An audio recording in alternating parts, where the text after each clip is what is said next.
All right, let's see if we can make the number go up for a little bit, huh?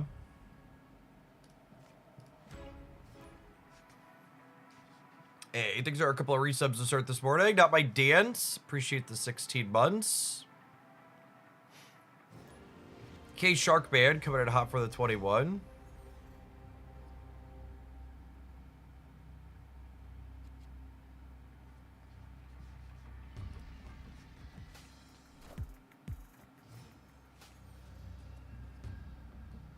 Opponent appears to be a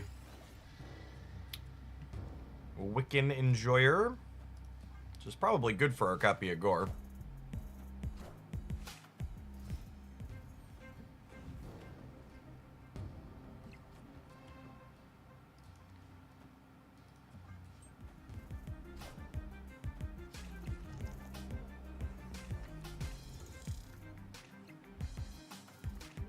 Not quite big enough to save him.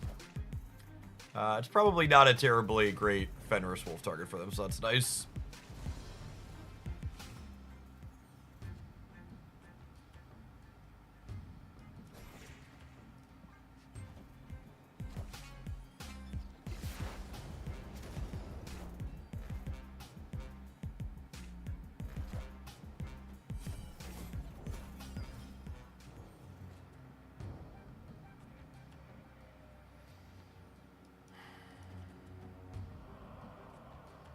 The problem is this gives them a Shang target, but I think I need to try and beat their Iron Patriot, yeah?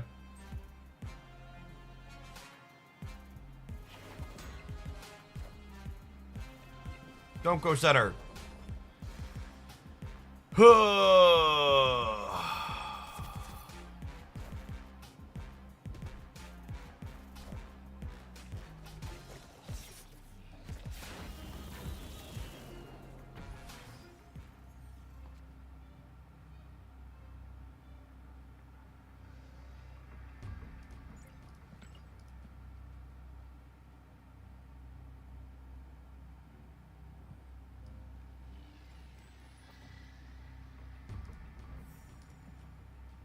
If she bricks on stealing and ongoing. Oh, you know what?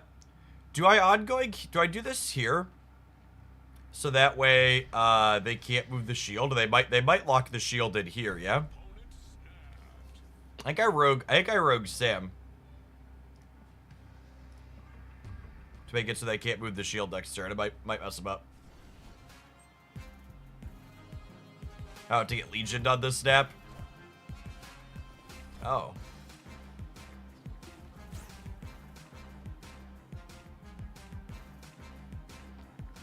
That's a weird one, yeah.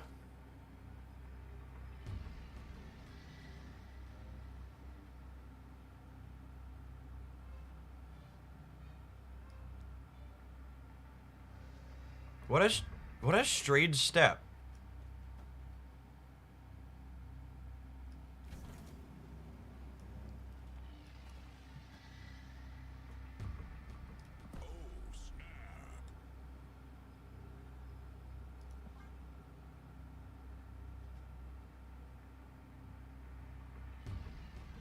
They're gonna absorb Big Man B.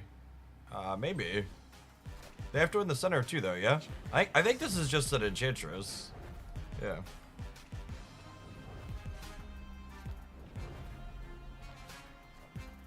And they're losing the center still with the Enchantress? It's just like, what on God's green earth is this stay?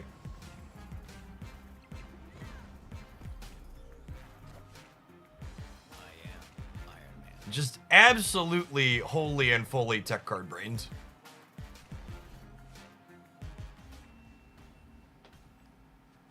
Victory.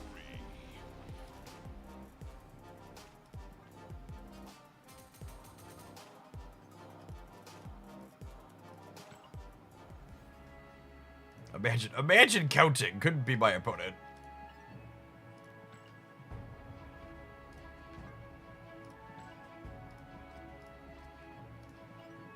No respect from the kids these days.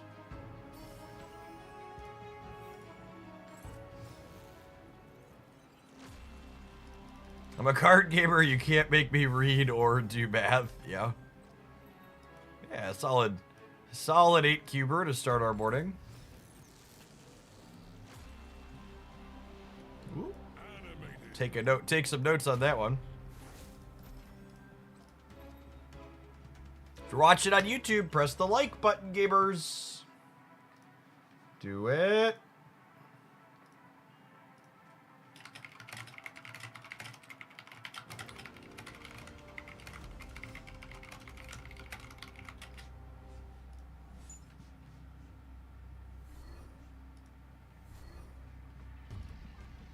It's an ebony maw.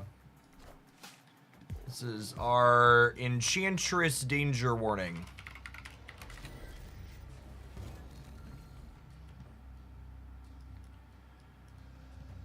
Oh, that's fine. I didn't want to play Cape Bishop anyways.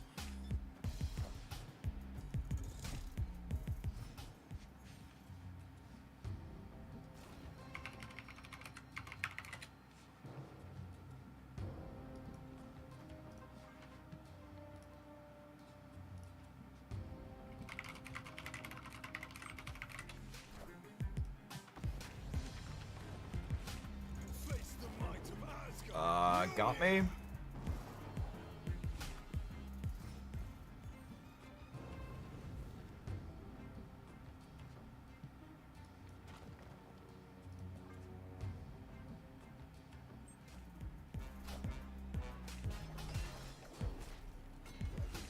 Yeah, our Ravona deck, not the best anti-Ares deck. That one's actually in their deck. Fun.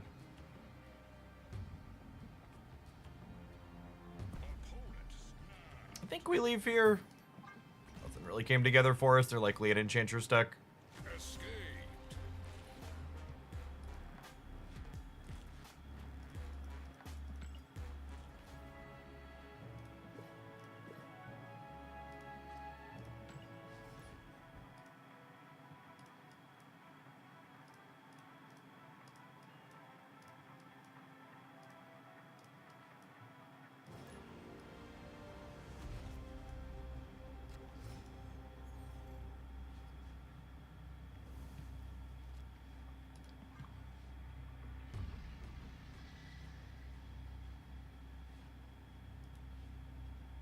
Gene Mutation, thank you for the 15 months. Welcome back. So long, Sage. We'll do our best Mr. Negative impersonation by playing her out. We'll Kate actually this turn, yeah? And then we could go Arrow plus Ravona next turn.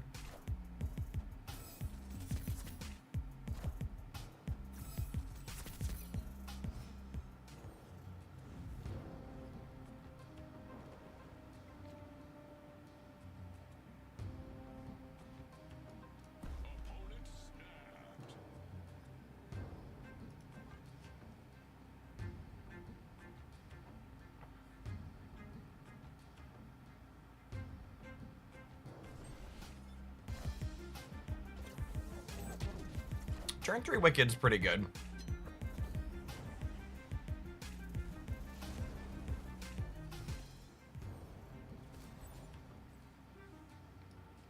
I got some great anti-venom hits here. Rogue might even have text, we'll see, but the other 3 are all pretty solid.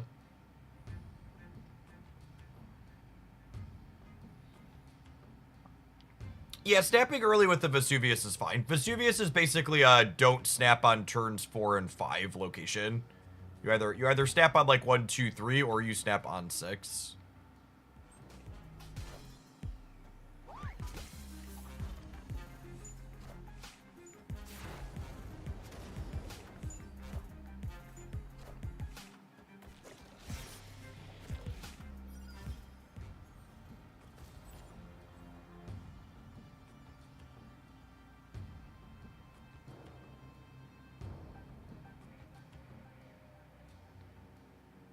I mean, I don't even know if the discount matters at Iron Patriot. Like, they're gonna fill the board, yeah?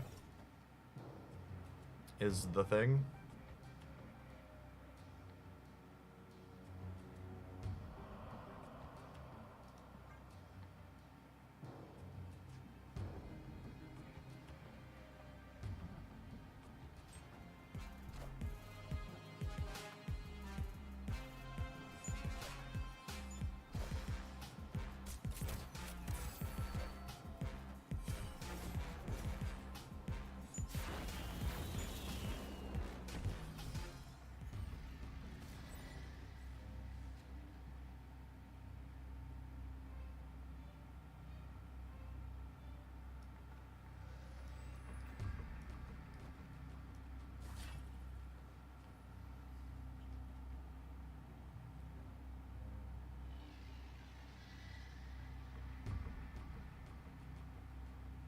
Do I want a rogue here? I'm definitely doing this. If rogue hits the 50-50, it locks them out of being able to move the shield. That's probably not good. I think I just rogue the Pim arrow on the right.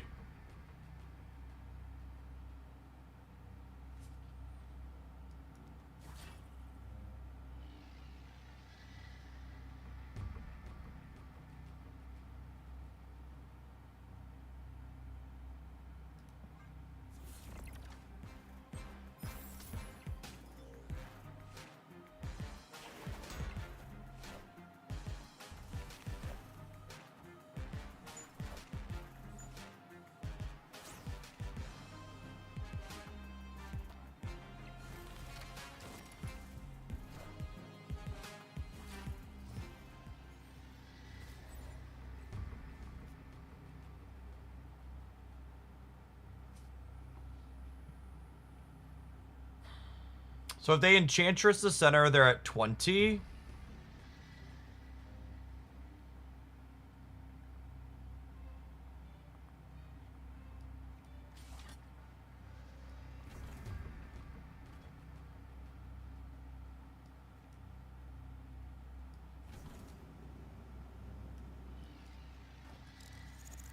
There's a lot of points.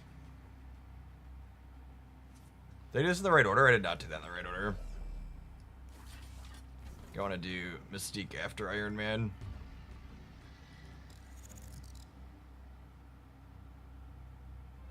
Am I playing around Enchantress? So if I'm playing around Enchantress, I want to Mystique the Mr. Fantastic and punt. I feel like I want to play for all three, though.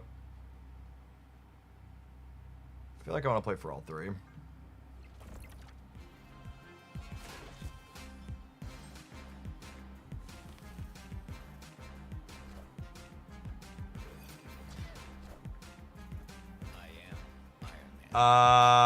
We win all three?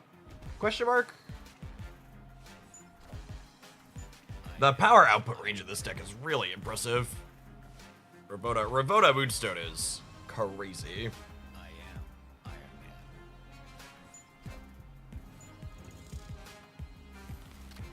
Oh, turn 3 Wicked, huh? No problem, bud. A-okay, A-okay. Have some Noombars.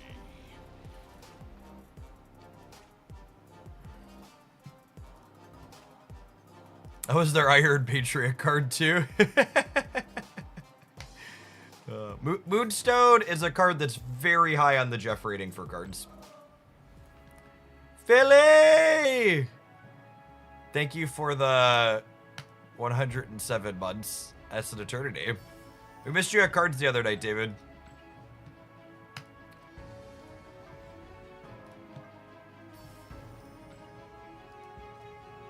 Wicked loses value in 7-turn games. That's true. Yeah. The limbo meant their Wicked was less impactful.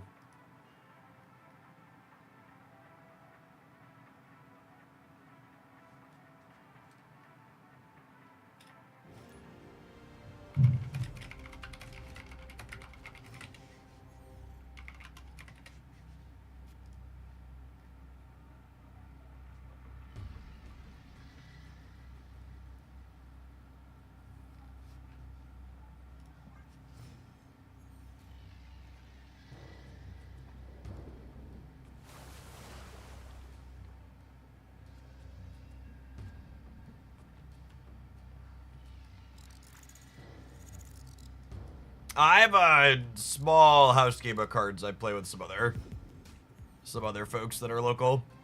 I play once or twice a month. I almost put him blank into the right. Now I wish I had. Didn't matter. This is our Lady Deathstrike warning.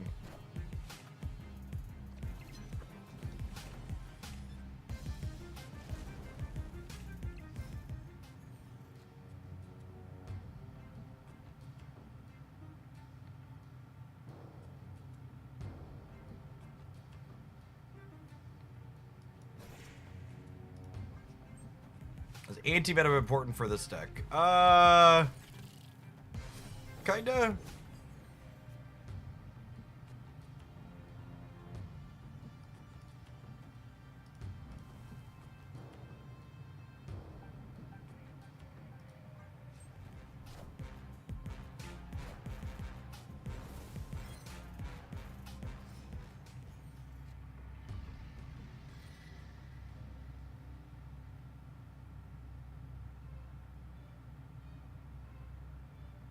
What motivated you to do Snap in the mornings and Pocket in the afternoon? You put the lower viewer count game in the morning, and right now that's Marvel Snap.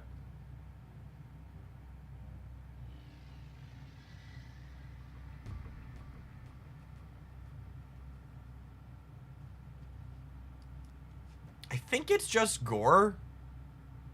And then we vomit our hand next turn. If I draw Kate or Mystique, I could play them alongside these. Just gotta hope to not draw Rogue.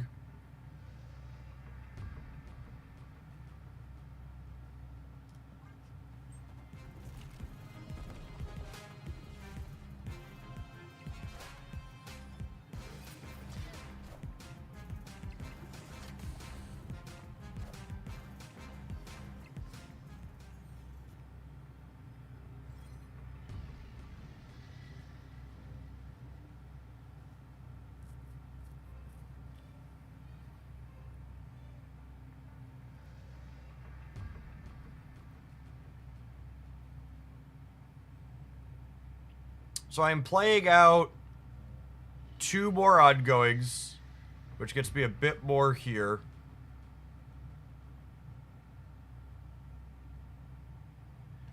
Two, 3, 5.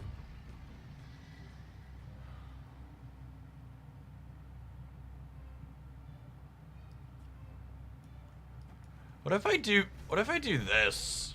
They're snapping me?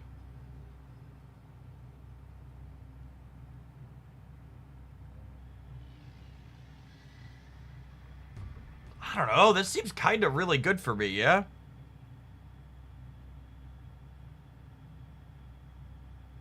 Surfer Misery is kind of scary, I guess. I don't know. I'm going to be really big over here. I'm going to be pretty big in the center, too. I don't know. Let's do it.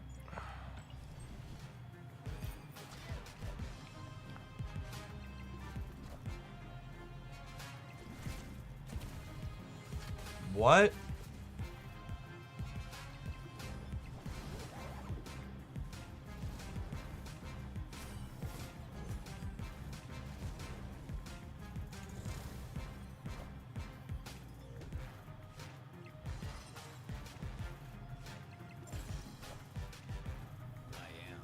What were they trying to copy? You're saying people are saying they played Luke last. What would they possibly be copying? What were they trying to copy? Were they trying to copy Hazmat? I mean, copying Hazmat wouldn't have won them the game anyways, right? Would it? It would have given me another... No, I would have been minus 6 here in the middle, right? I would have been minus 6 and minus 2. Because they would have gotten 1 trigger on the Absorbing Man and they would have gotten 1 trigger on the Fire Hair. So I would have been 17 to 15, and I would have been 20 to 8.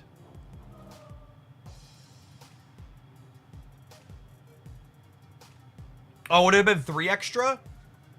Would I have been minus 9 in the center? Yeah, maybe you're right.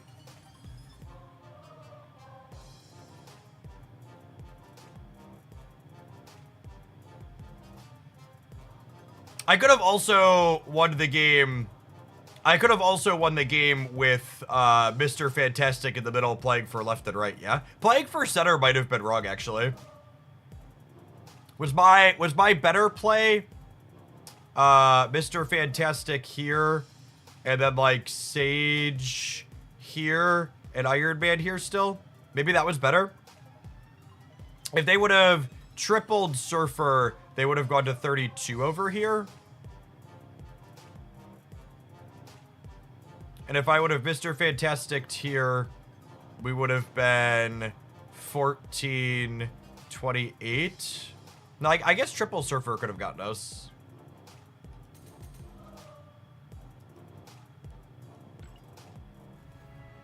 I mean, Misery plus stuff was definitely on the line. I just wasn't counting it. It's early. Who wants to count?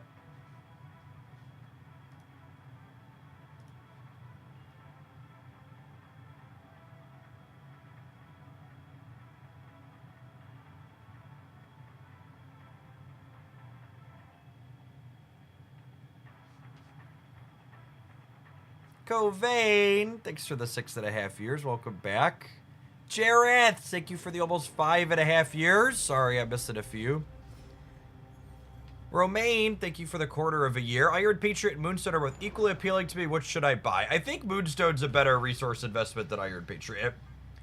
Iron Patriot's a very good generically, is a good generic 2 energy card, but it's just a generic good 2 energy card, which means you can kind of replace it in most of its decks. Iron Patriot is a card that optimizes decks. Moonstone is a card that makes or breaks decks. If that distinction makes sense to you.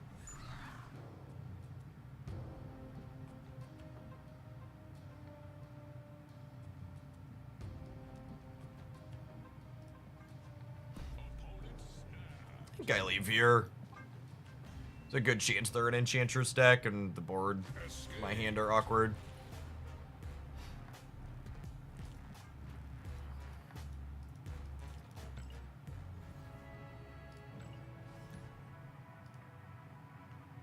The answer to what could I replace Moonstone with in most decks is you can't play a different deck. So that's why she's a card that's good to pick up.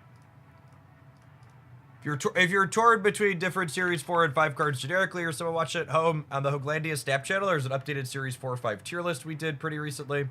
Should check that out.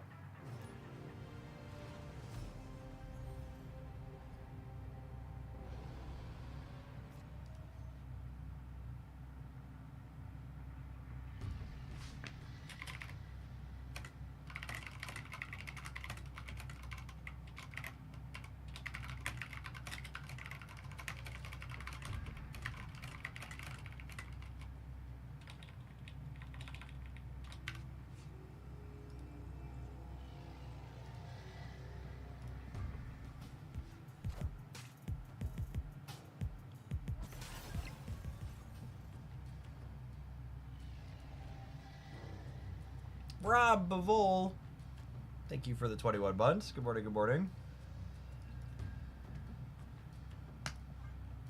You want to set up your Ravoda in the center location with this deck, generally speaking, because you want to be able to Moonstone, Ravoda, and Mr. Fantastic all together. Oh, it is Burgle. Good shout. This is a long time Hoaglandian.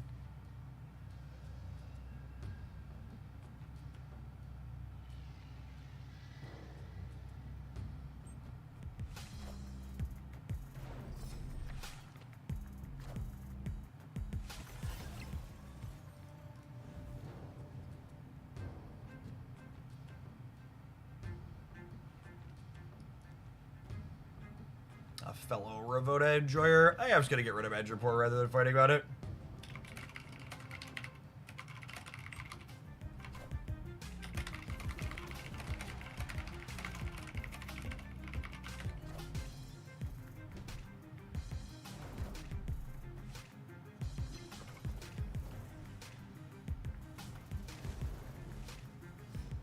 They are probably a misery deck, if I had to venture a guess.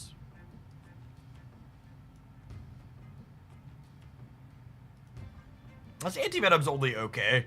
Most of our big hits are in our hand already.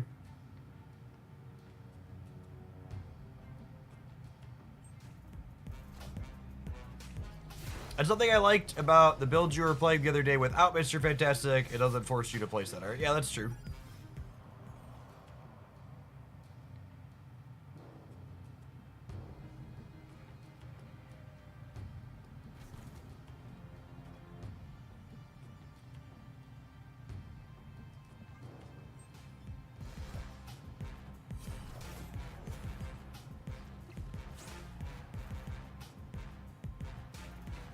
Well, that was the one we were looking for, but we still denied the Iron Patriot at least, so we got that going for us.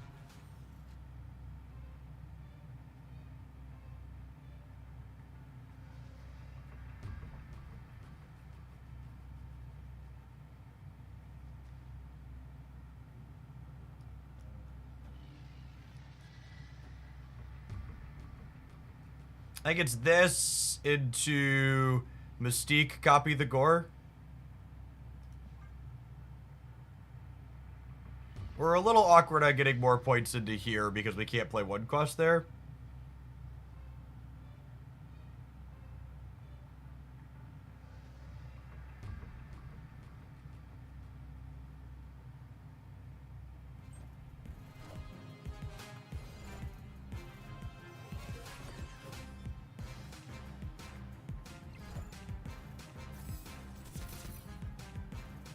Not hitting Pim Arrow is sad.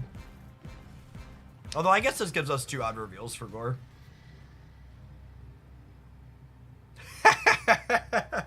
Just literally.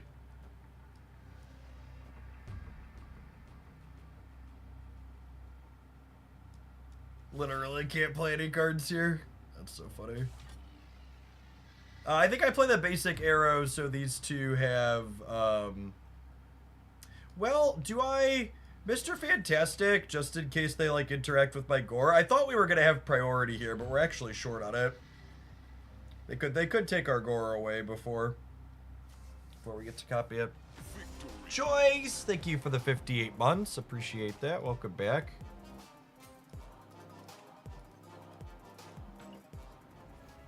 Alright, we can take our first pause for the cause this morning and let some adverts roll. We'll see you in 120 seconds. As always, we'll never be ads over the gameplay here. Always take a quick break. Appreciate everybody hanging out this morning for some Marvel stat, but let's see if we can get back to Infinite, huh? If you're watching on the YouTube side, consider pressing the like button. It doesn't cost you anything. It lets people know we're back to making regular Snap content on the channel. Helps the algorithm promote it a little bit.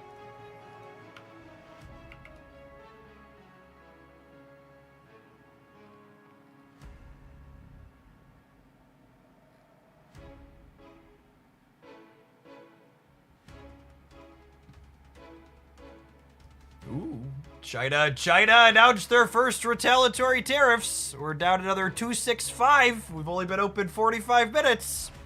What's up? Not the stock market.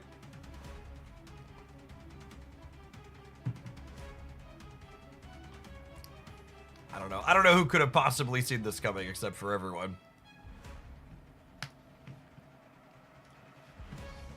We'll see. We'll see if Drumpf follows through on his, he's gonna retaliatory the retaliatories.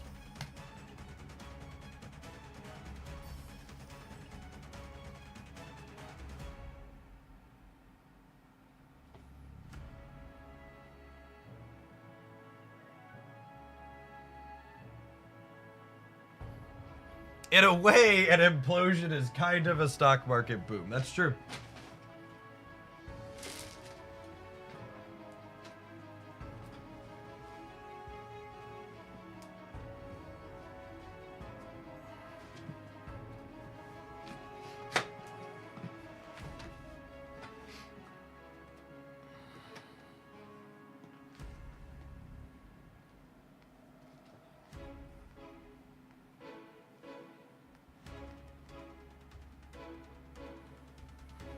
Buy low, cheddars. Yeah, we'll see what low is, huh?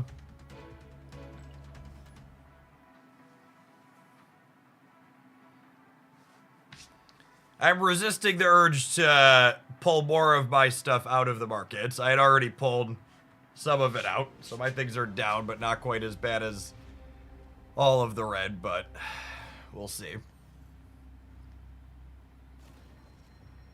I declined. I had to add to my 401k at tax time, and I declined to put new money into the markets at least. Yeah, I should have. I let the guy that I work with talk me out of pulling money out, pulling all of it out 2 weeks ago, so that was probably a mistake. You explain how to win in this game. It's actually super simple. So, at its core, you win a game of Marvel Stat by having the most points in 2 out of 3 locations at the end of 6 turns. The locations have different text that flip up at random each game from a pool of like 200-ish of them.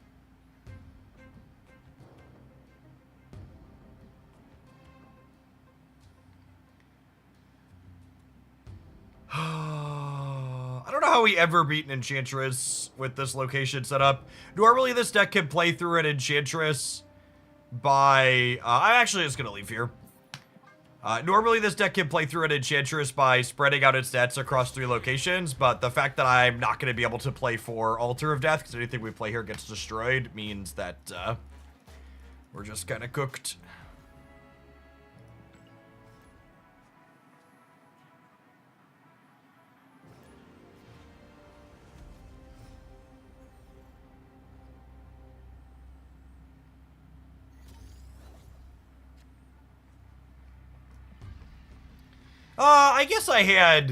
I guess I had magic to maybe play through there.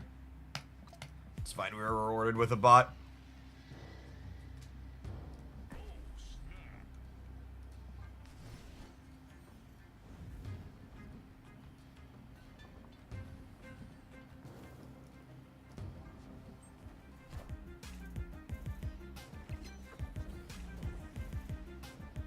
And I just said the game ends after 6 turns, with the exception that there's this card that creates a location where you play a 7th turn.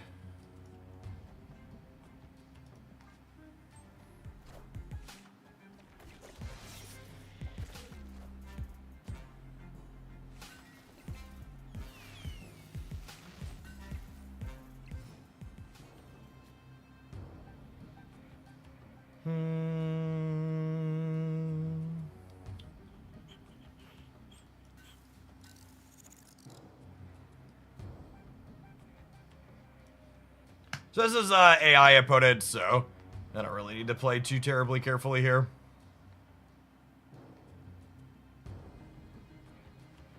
I probably should have saved the Mystique for the Gore. It's probably a little bit bigger than Goliath.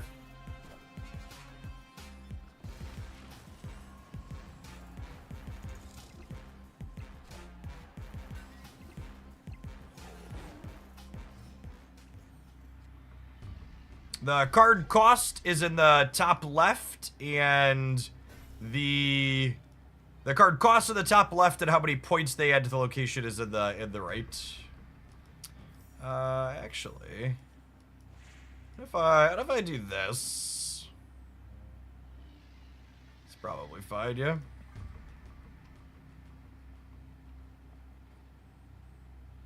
Some of my cards, like, so this card makes some of my cards cheaper, and this card has power that scales based on stats on the board. So there's some variable things there. Well, I'm a little sad that I filled this and they played their Devil Dino there.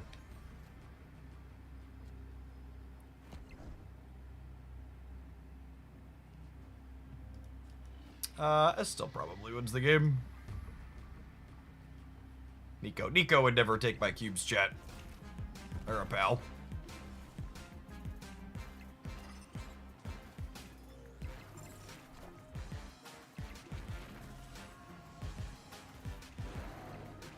They do win the right with Sunspot. I'll win the other 2.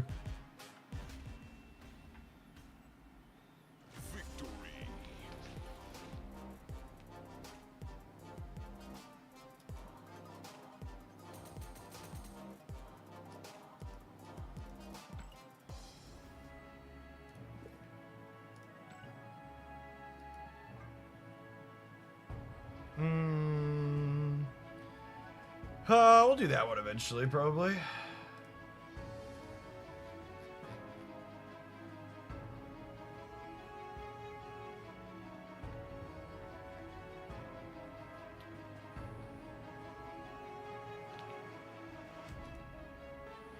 I think, sorry, I'm gonna talk about our impending economic collapse one more time, because this part was especially funny to me.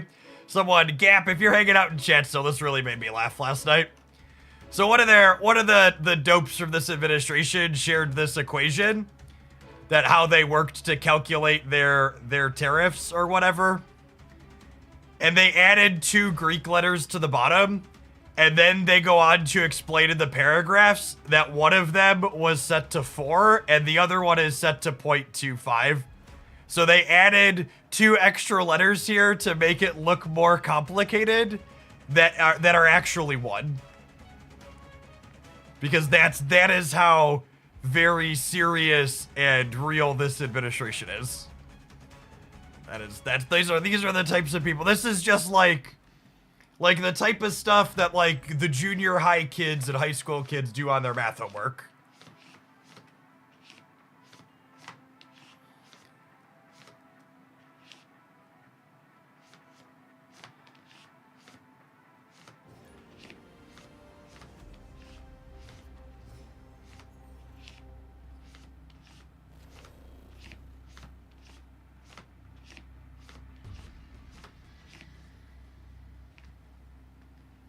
This is why they want to get rid of the Department of Education. LOL. LOL.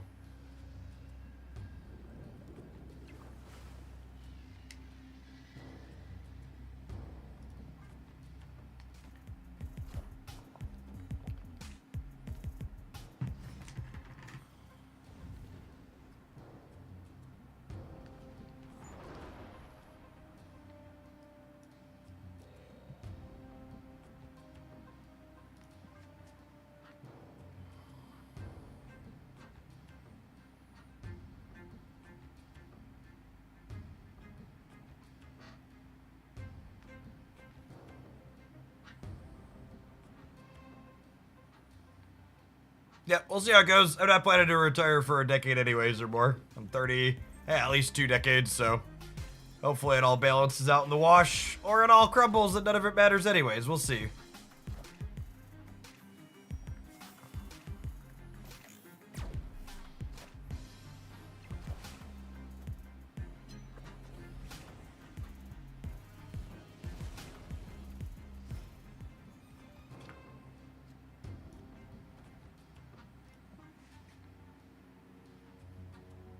Palaman, thank you for the 24 months of Prime. I appreciate it. Welcome back.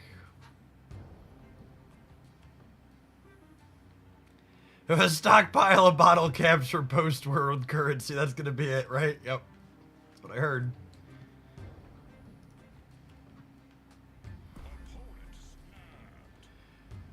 My hand's kind of okay. Although I suppose they're a reality stone deck, yeah?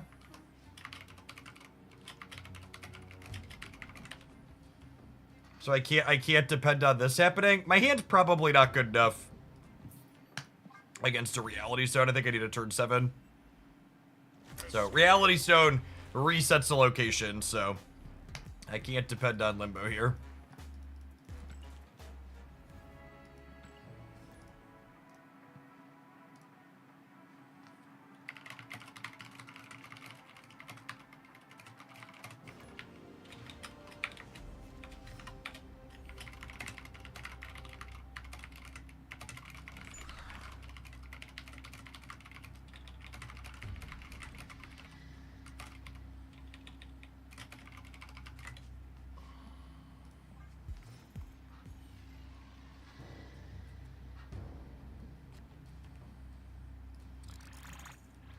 Goliath into the Savage Land sounds lovely.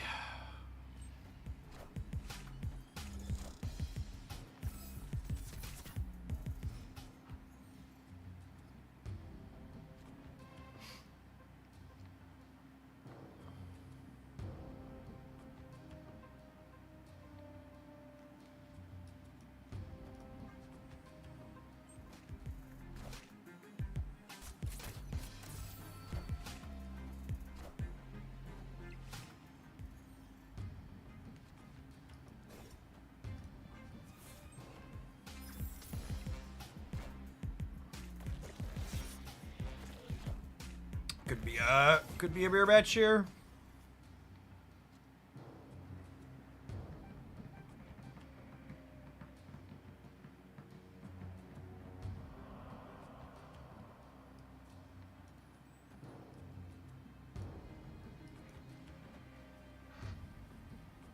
What do you think of this? It grabs the Ravona. They could also be on Rogue. If it's a mirror match.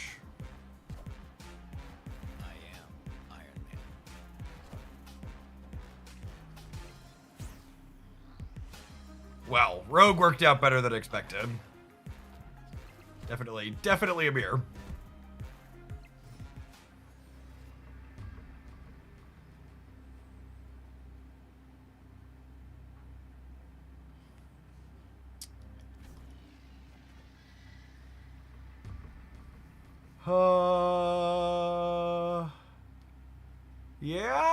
Yeah, I think it's this. I think it's this.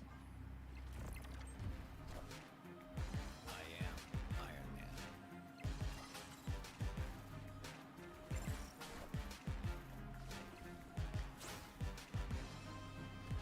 I am Iron Man.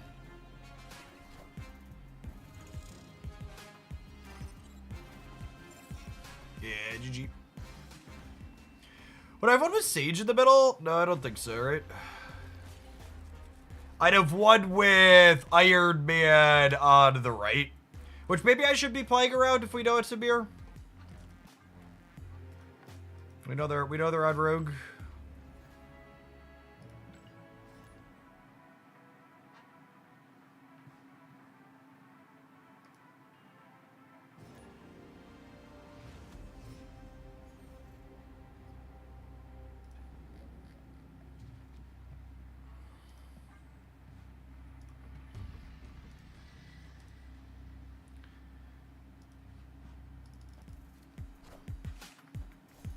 I actually, and like this is part of the core problem with the existential crisis that the United States is in. It's not really fair or accurate to say that democracy doesn't work in the United States, because Donald Trump won the popular vote this time around. Like, sure, electoral college nonsense when he beat Clinton, however many years ago, you know, in a different lifetime. But like, 77 million people wanted what we're currently experiencing. That's what they voted for. So it's not like it doesn't work. Yeah, I guess. I mean, or just like lots of people are deeply awful. Is the actual problem. Wrong place, buddy.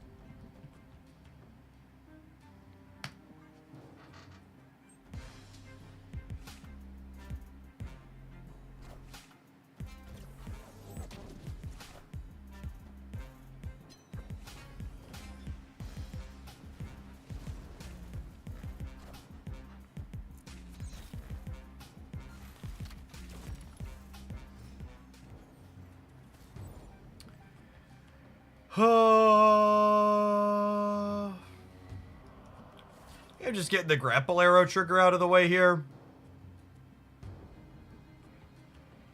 We got around 50% good anti-venom hits. Rogue's kind of medium depending on what they do. And then Ravota's only eh.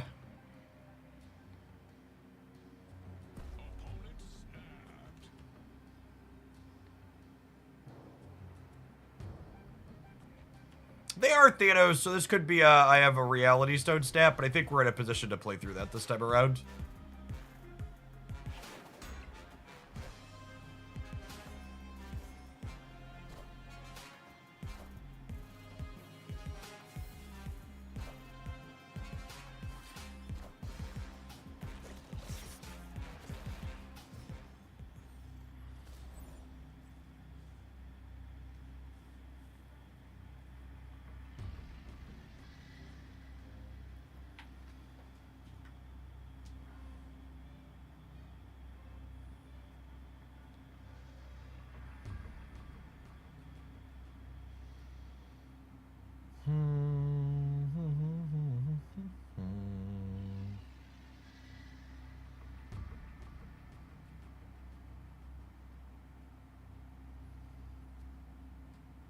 Yeah, we're definitely getting Reality Stones. The question is, can I win through it?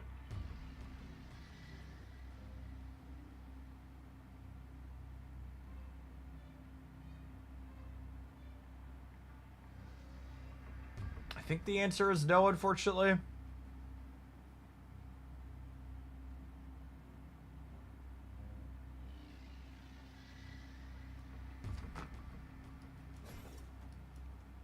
I think this is my play to win line. This gives me 6. Gives me like 10 on the right. It gives me 6 on the left.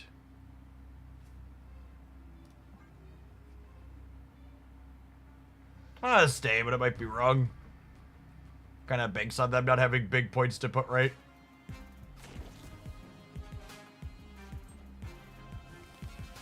Oh, I forgot they could move Rocket and Groot too over to there.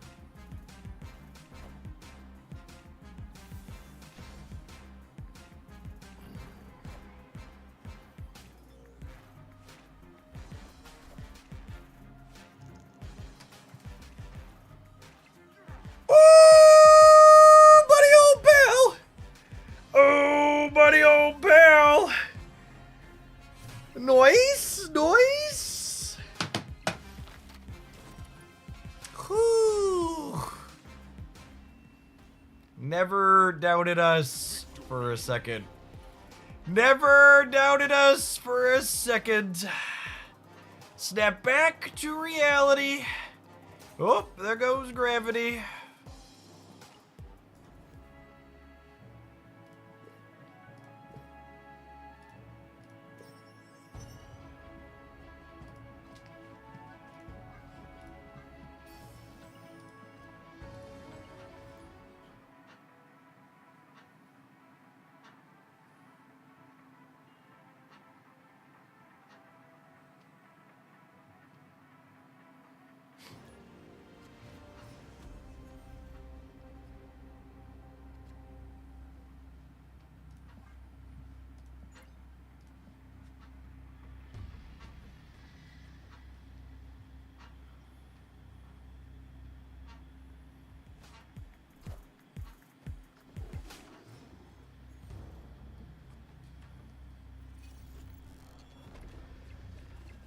That actually makes my Ravona significantly worse. It's only marginally worse, actually, because Gore's -1 to start, right? So he's actually still discounted.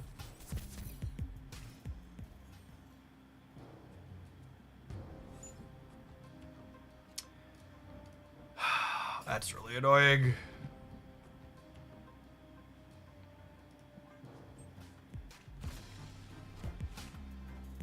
So they're an Enchantress deck.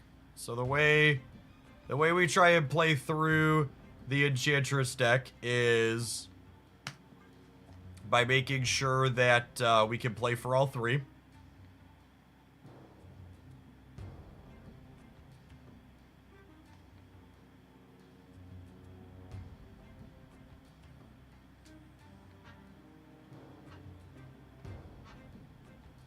More in general.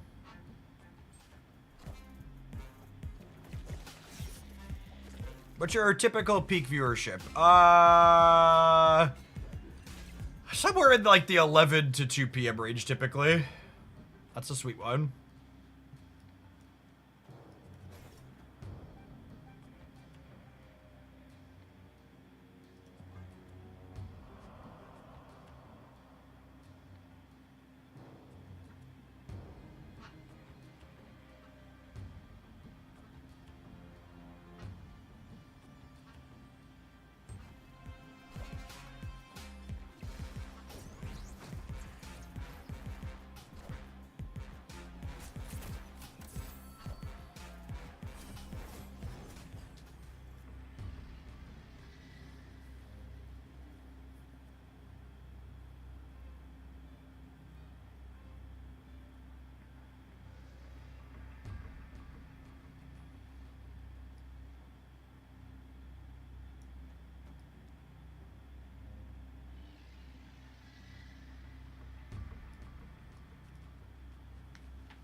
Am I giving up my Pim arrow? I might be. I think I want to play for all 3, yeah?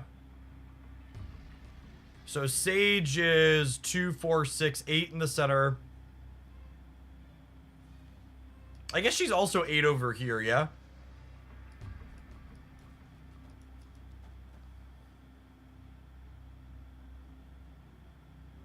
I think it's this.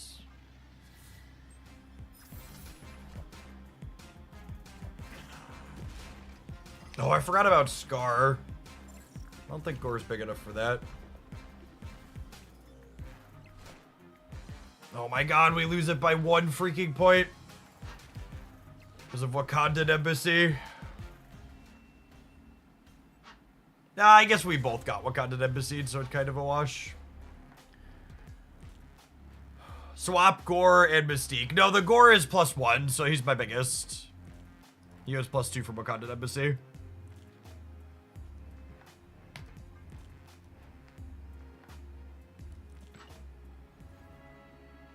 Oh! Oh, I totally messed up. I'm giving you a timeout. Thank you. Thank you. I'm giving everybody timeouts. Thank you. Goodbye. Padden. Nope. Thank you. Thank you to everybody who tried to tell me without telling me. This is your reminder that if you want to be helpful, you need to include a why. Otherwise, you're not helpful. You're annoying.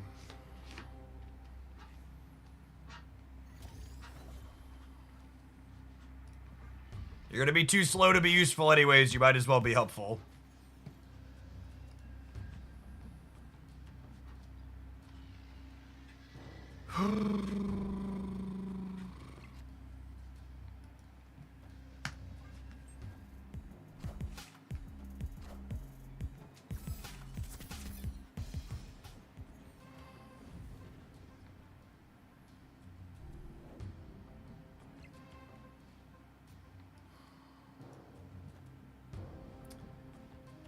I guess New York's less annoying in a 7-turn game, so I'm gonna leave it there.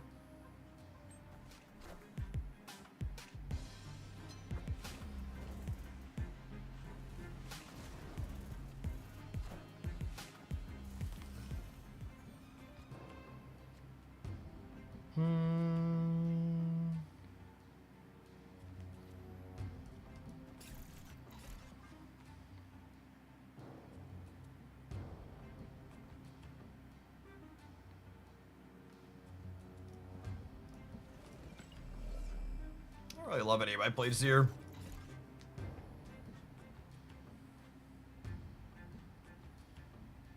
They're fine. They're just bad against tech cards.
Oh, I think we're dead.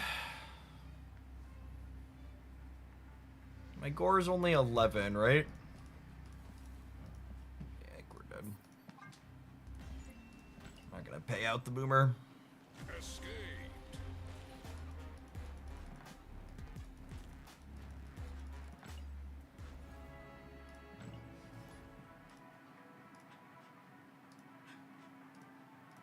Our games where we don't have Ravona and Moonstone feel a little bit lackluster. It's our powerful thing to be doing by a lot.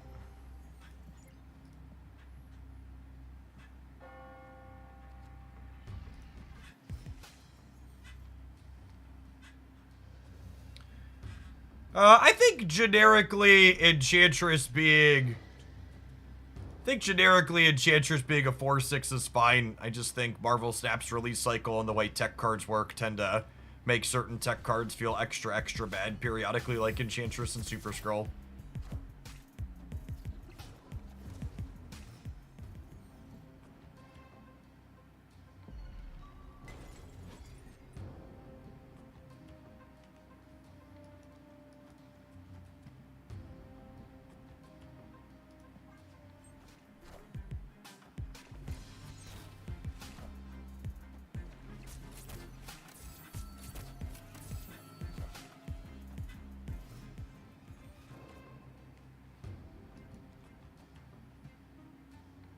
Mystique and Iron Man are two good anti-venom hits here, so we're 50%.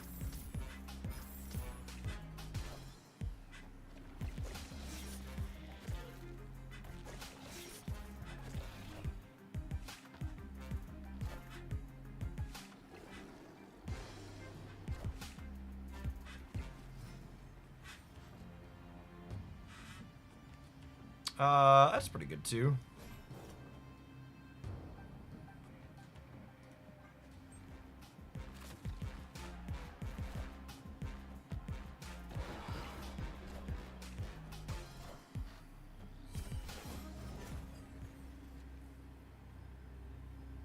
Oh, wow. Oh, wow.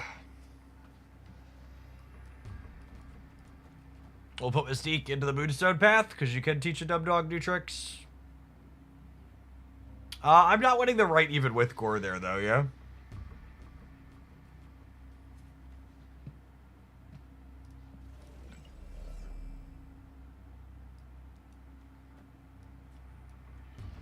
I think it's still just this. I'm torn on if it's supposed to be Sage or this, but this is getting doubled, right?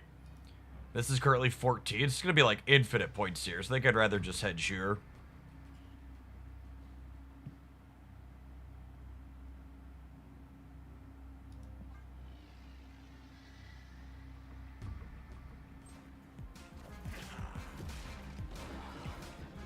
Yeah, on a weak last turn. Actually, Enchantress, no, we were beating Enchantress even if they got rid of the Moonstone double up, yeah? Because Enchantress here would have only been, this would be 2 smaller, and this would be 6 smaller, so they'd be -8, they'd be 13. Yeah.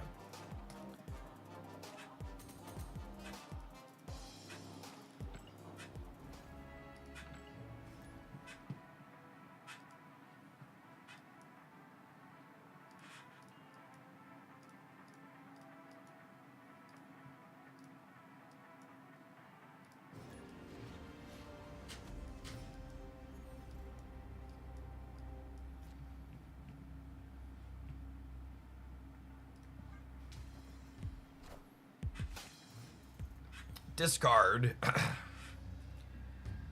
was just about to say, please be a neutral location. Kinda is it, is it?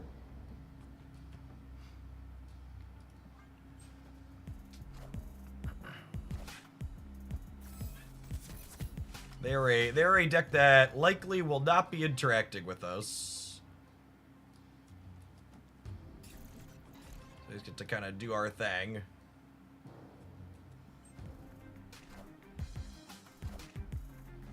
Does that count as interaction? Not really.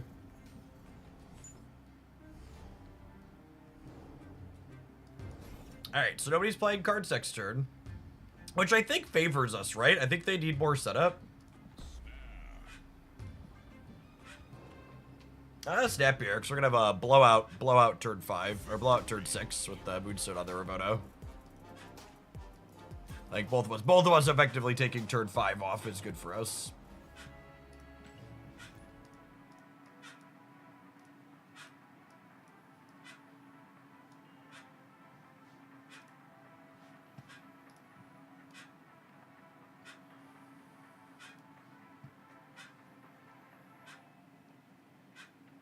Is Bast a good card in this deck list? Bast undoes your Ravona discount, which is the most powerful thing we're doing.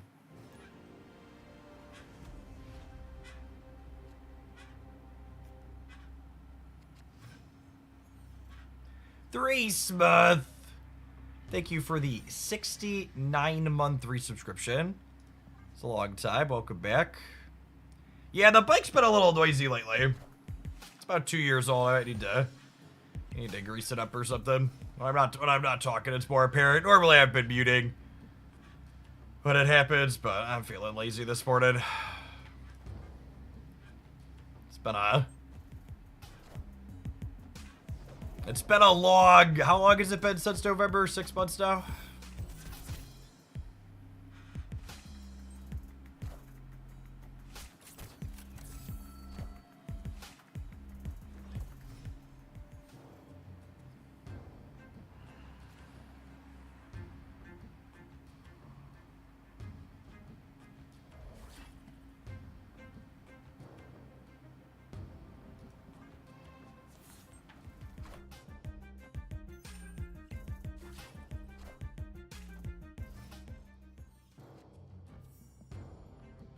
Well, we're not drawing Ravona, but at least they didn't hit my Iron Man, right? Glass half full?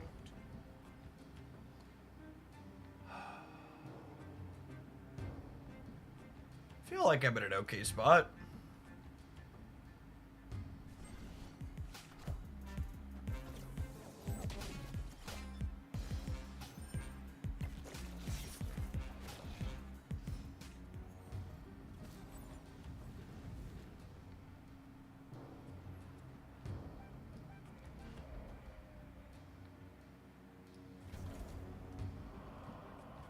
This isn't a guarantee.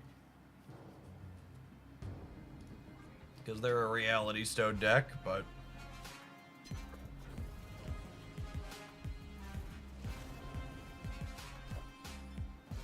I am Iron Man.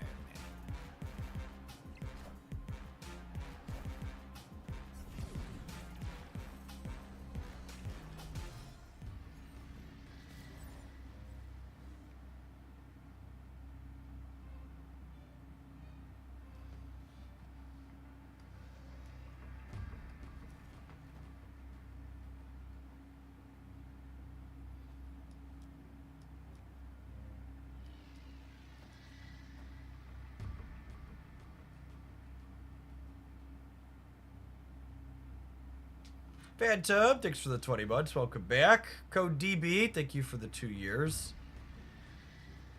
So I have to play around Reality Stone here this turn.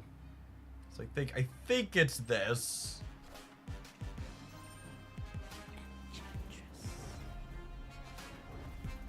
Oh, that's frustrating. I was about to say they actually still lose the left, but they stop my Mystique. So I lose the game because they stop my Mystique. Alright.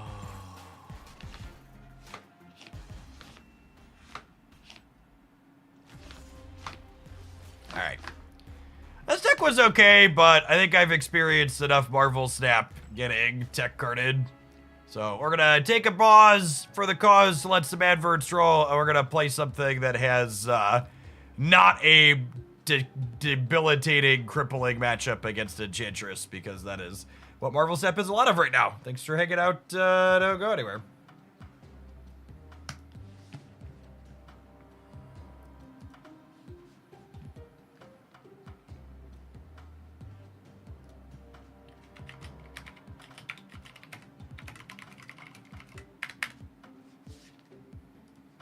I really hope their new card release system ends up with them changing their... I hope their economy overhaul involves them changing how they release cards. I think their current release cycle, new cards should be the most exciting time in Marvel Snap. And my break, especially in coming back, really hammered home how exciting it was to have a bunch of new cards to check out at once, because there were like a bunch of cards that were new to me when I came back. And not only were those cards all new to me, but they also didn't involve 800 people applying hard counters to them while I tried to play them, which was really fun. Gendy, thank you for the over 6 years. Welcome back. It has been a while.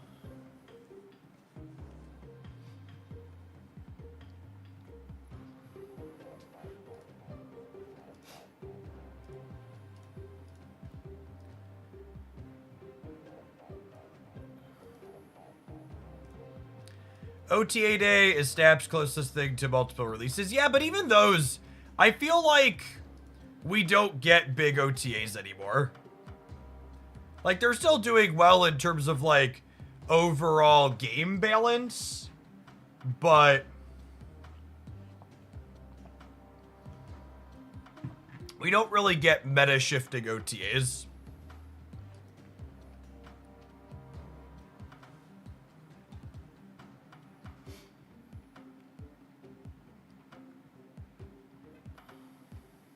Yeah, they're good. The OTAs are good for balancing the game. The plus ones and the minus ones do a good job of making more things playable.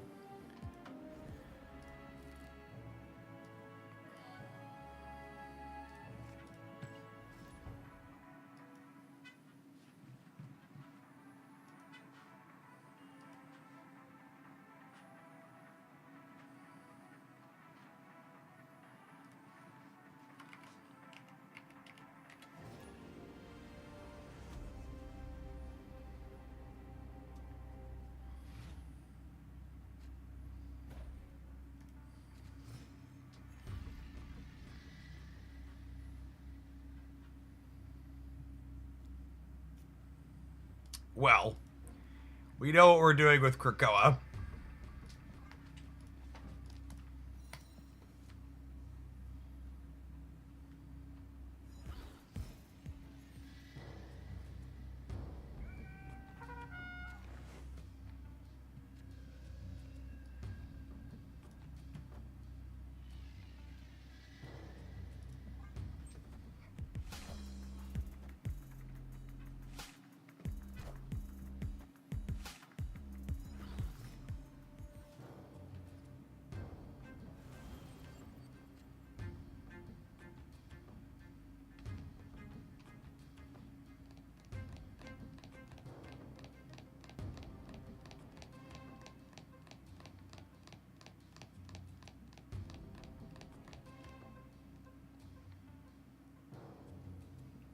That's kind of interesting. Is it this now? I think it is, yeah? Are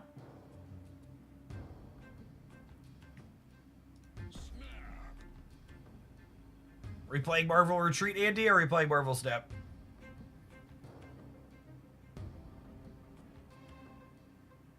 This adds the Destroyer to the winning side. A 16 power thing that's going to blow up other stuff.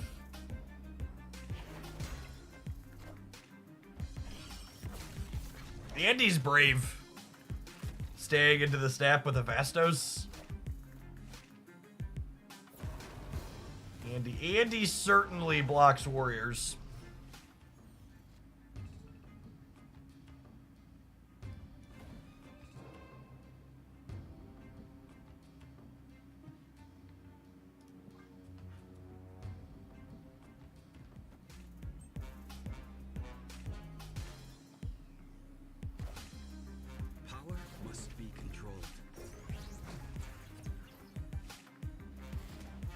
I mean, I assume Andy stayed because they had the Shang-Chi, but like, their Shang-Chi getting used there seems real good for us, yeah?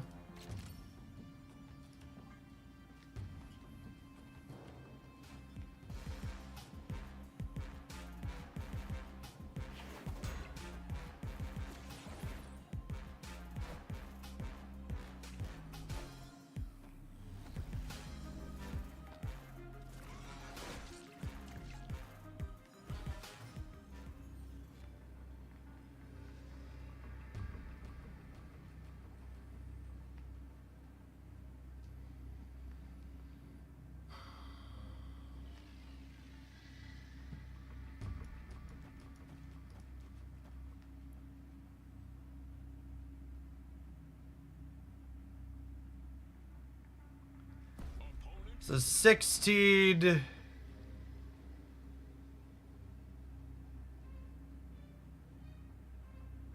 How big is this? This is 16. This is 25.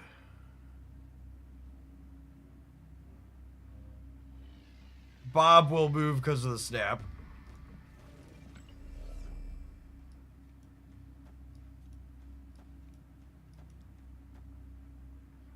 Make screen bigger.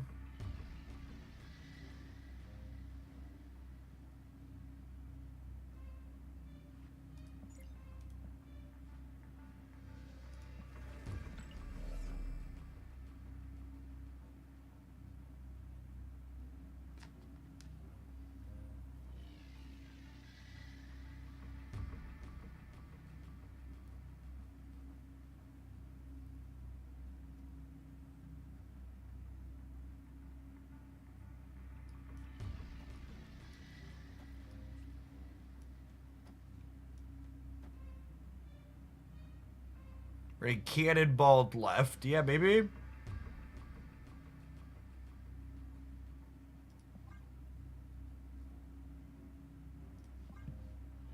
Andy is stream sniping us.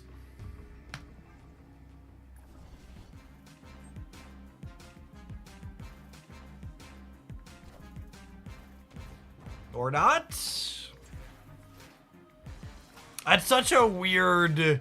I'm gonna boomer snap and then not lock in my play. Power must be controlled.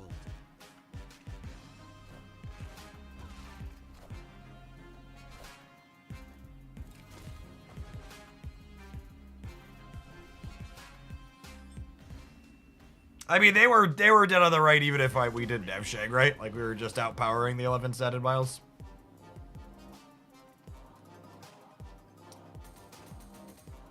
Thank you, Andy, for propelling us to exactly 93. We'll take the 8 cuber.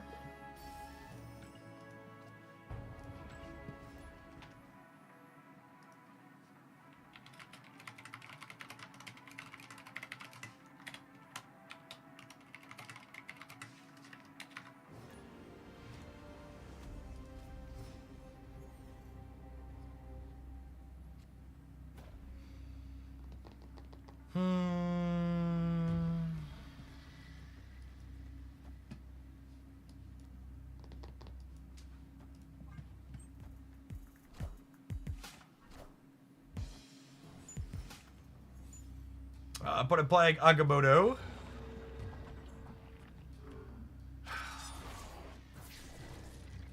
That's annoying. I wanted to zero that for here. Oh, they lost their Shang.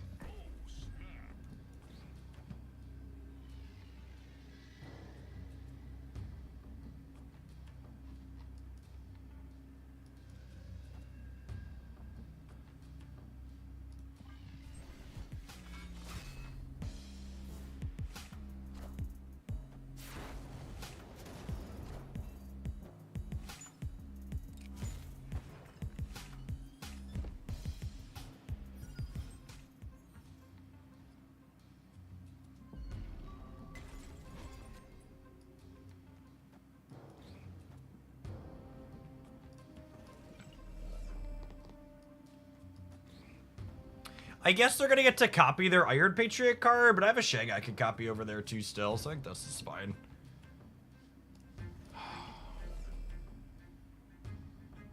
I could do this and try and contest them. So 6, 7, 8, 9, 10, 11, 12. 12 probably wins there, right? Yeah, this is probably the line.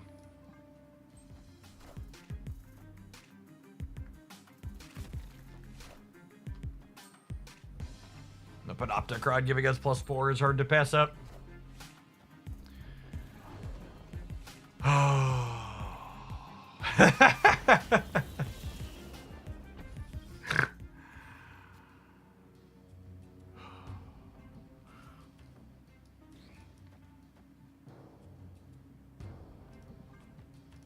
It's a heavy size kind of morning.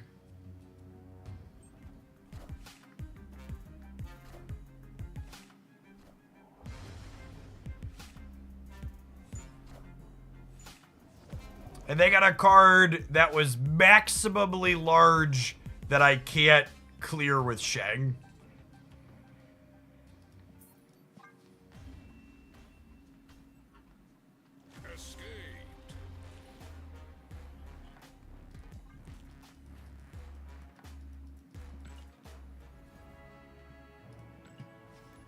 Unfortunately, the financial route is not going to be mutually exclusive to the people who voted for it.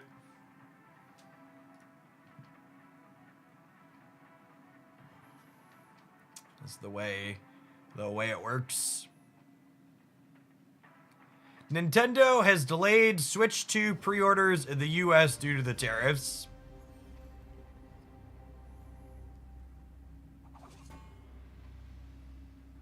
Yep.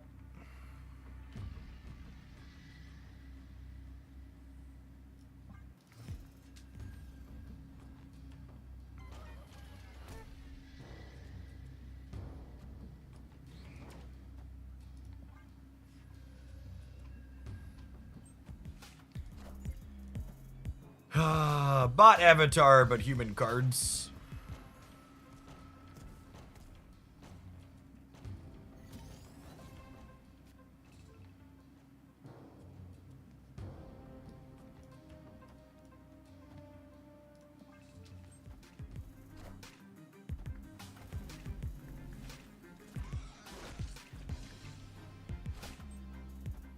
A bot avatar can't someone just like Cyclops. They can't like non-infinite border base art Cyclops, no.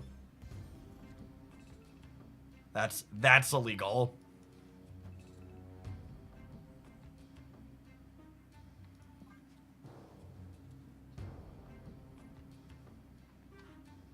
It's fine to be a Cyclops enjoyer, but Cyclops enjoyers aren't playing the artwork that our opponent is.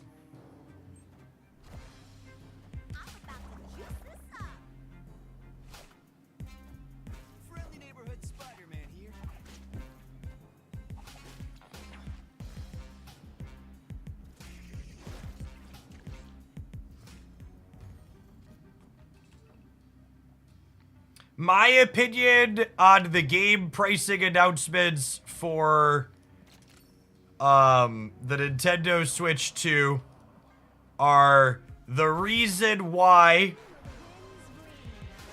most games follow incredibly predatory freemium models in 2022 is because when you try to sell people games for a price that they actually cost to make these days, everyone loses their minds.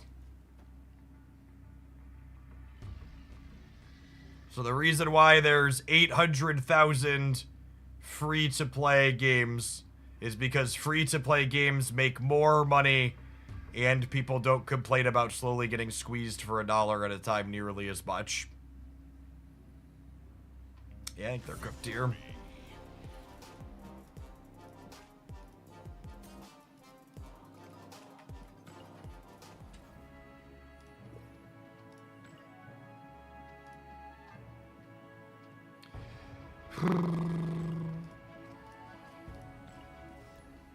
I think it really sucks that wages haven't kept up with inflation and that everybody's feeling the squeeze in a lot of different ways, especially with these tariffs adding even more to it now. But we are absolutely at a point where video games should have cost more a while ago, and they're finally catching up to it, and it would be nice if everything else would catch up. It would be nice if all of the vast amounts of wealth in the world were not consolidated into the pockets of Jeffrey Bezos and Elon Musk and their ilk.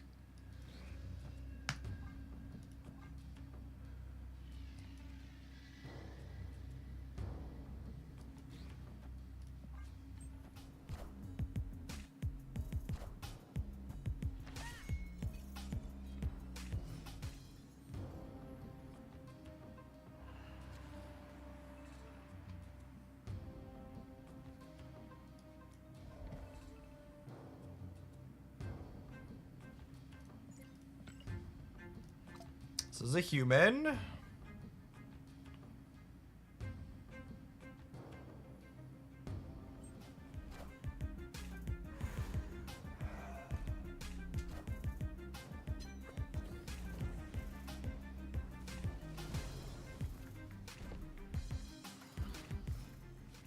Okoye Magic. Our Sunspot is probably in danger this game.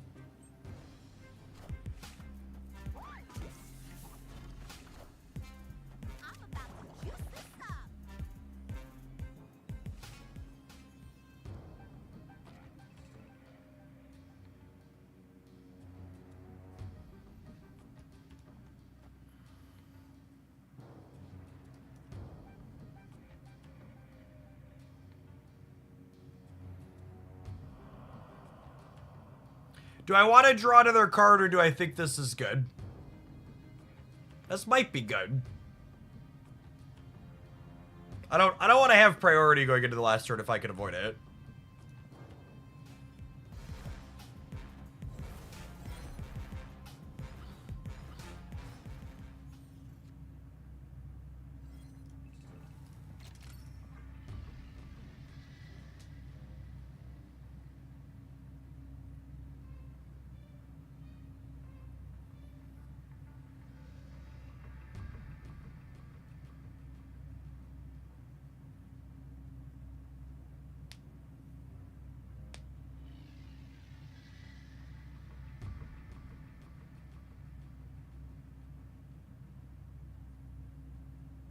Yeah, we've got how many stats here? This is 30, 40. We've got 46, and we're going to gain 6 on the Sunspot, and we'll have 4 more on the Sunspot next turn.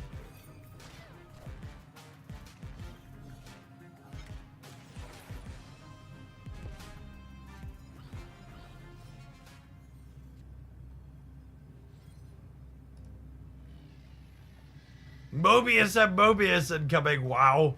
Why would you wish that upon me? That's so rude.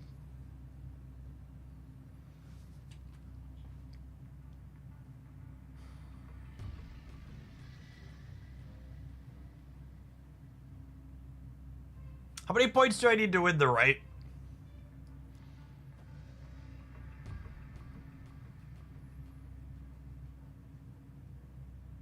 Do we think 23 is enough? 23 is probably not enough. I probably need... I think I'm punting the center.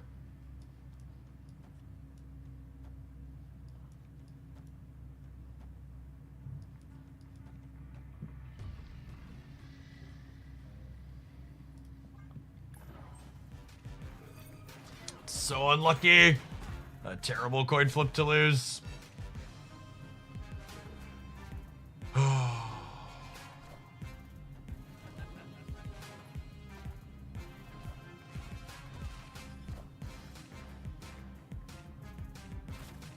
We're actually 1 point short on the left, too. 2 points, technically.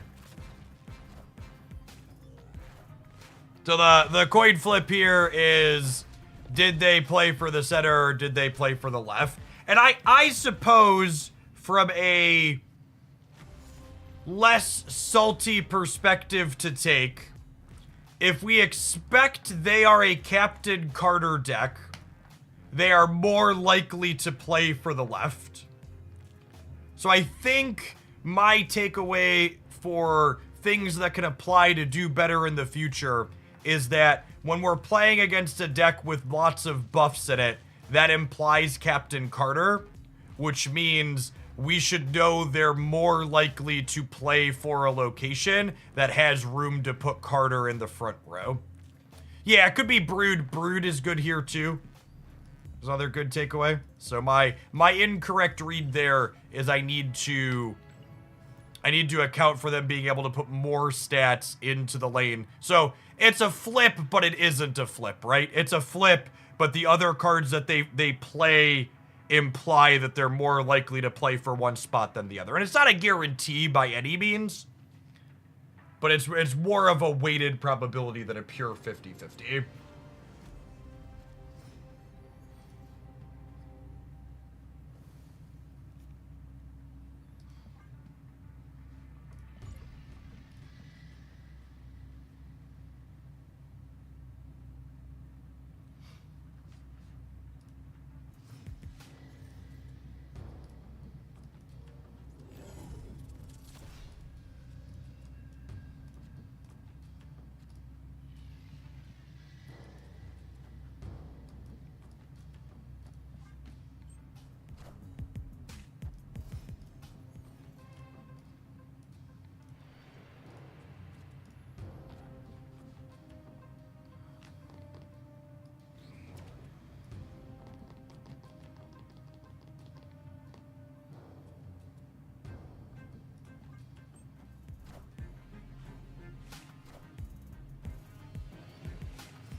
Stay for 2, I suppose.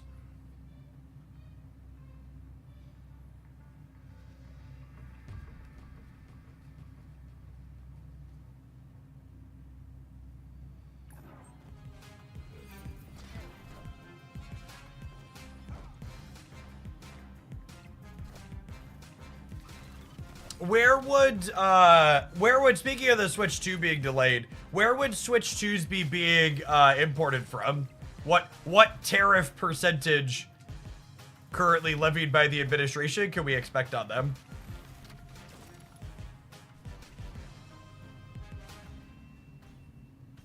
They're Vietnam, which is 42%. Okay, so that means at $450 MSRP, you'd be looking at what? Almost 700 bucks?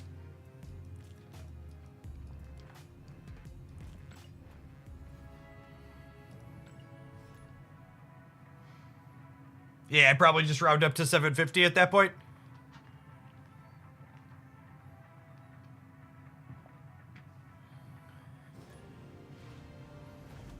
It was rumored that Japan had been moving production to Vietnam from China to explicitly try and avoid tariffs.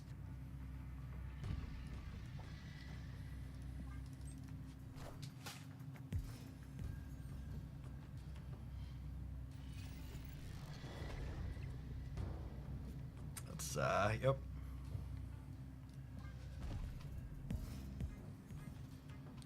I mean, unironically, a lot of young gamers are very heavily right-wing leaning. So hopefully this little bit of direct impact upon them will maybe snap them out of it, Copium, right? Young men didn't care about half of the country losing their human rights. Maybe they'll care about their Nintendo Switches costing 50% more.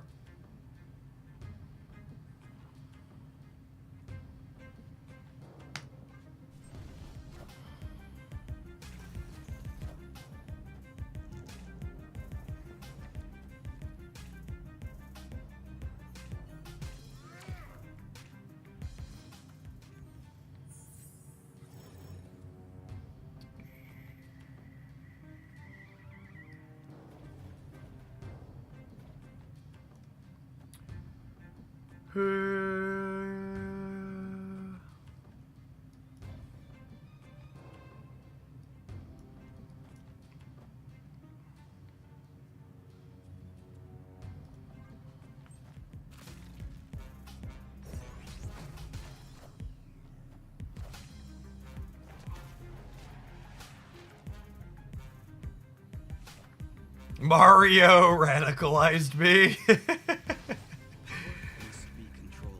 Oh my goodness, it has been that kind of morning so far. Queuing into the Shang-Chi in my Jubilee deck.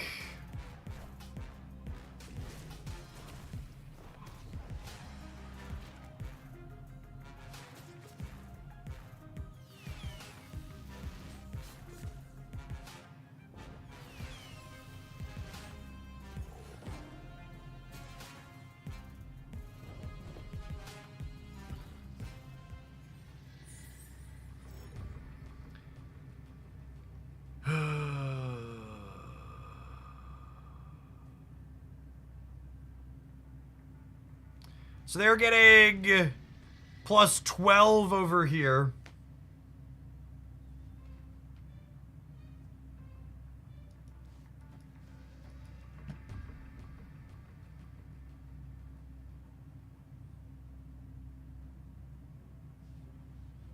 I think this wins some amount of the time.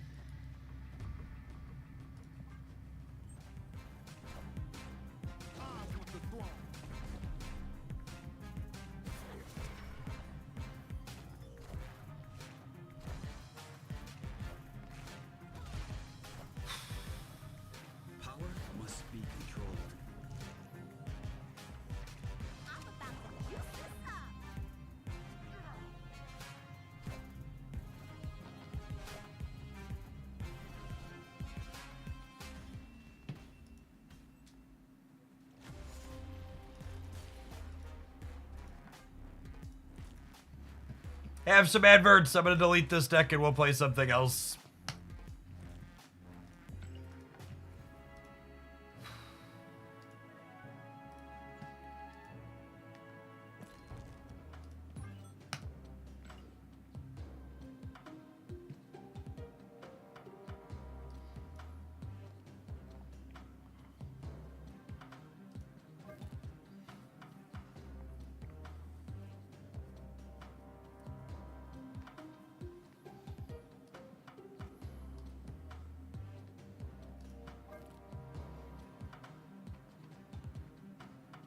Sio thank you for the 25 months. Welcome back.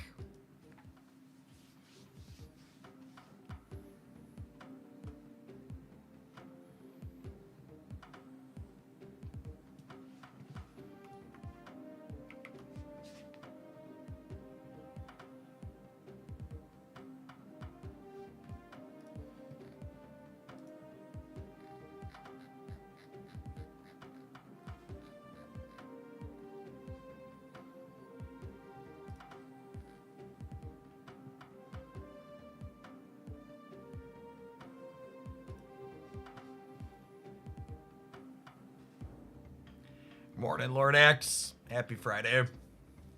Well, Friday to say the least.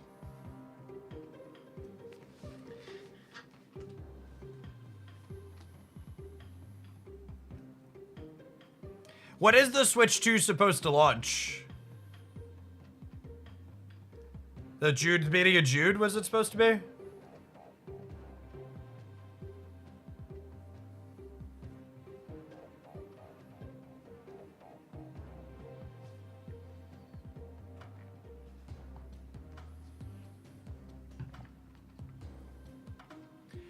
Sunshine, thank you for the 4.5 years. Welcome back.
It's a little bit of a gamble if this location ends up being hostile to us, but I want to maximize our chance of getting this bonus on a bunch of our cards.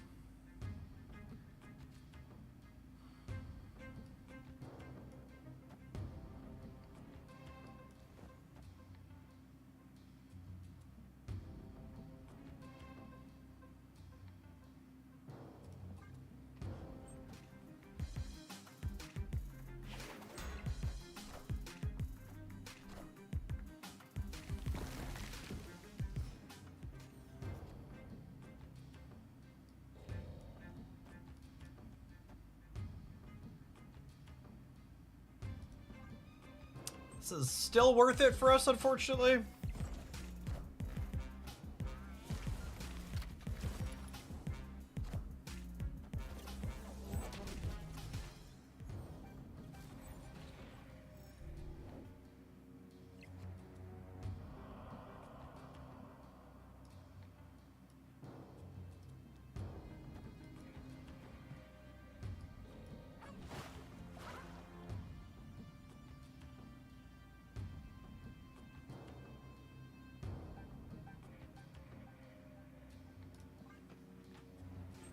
I think this is right.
guess they're rocketing Groot's a wild card here as well.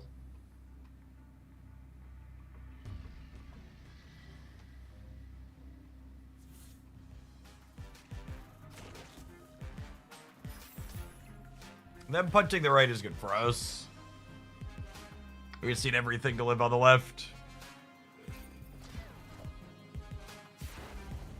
Panda Sushi, thank you for the 17 months. I appreciate that. Welcome back.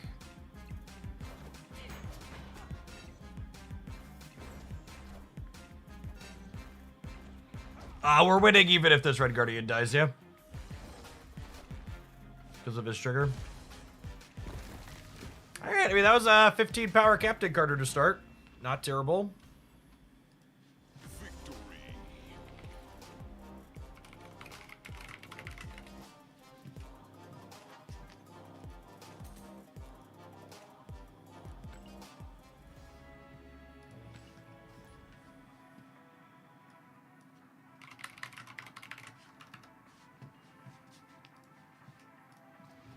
Oh, wait, I forgot to check. Am I using my Carter variant?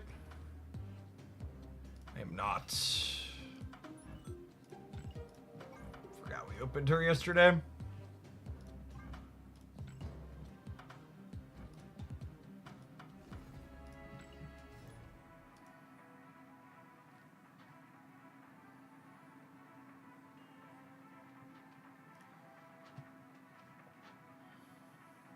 It is a really good. I honestly think I like the 700 gold variant more than the season pass one. I was very happy to get it for free 99.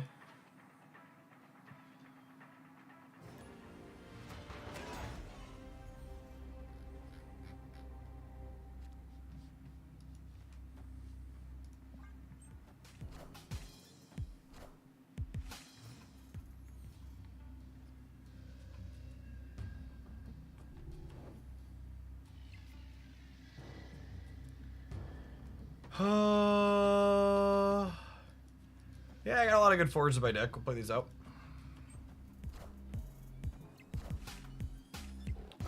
Thanks for the entire year. Let's get you a sword to go with that shield. Welcome back.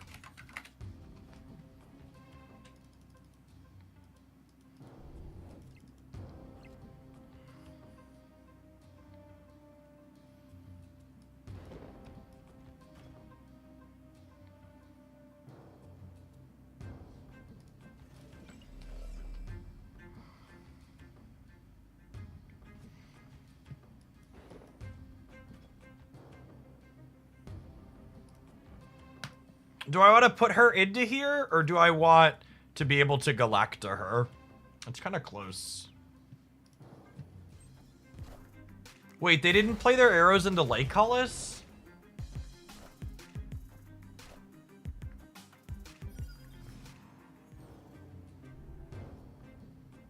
Well, that makes that decision easier, I suppose.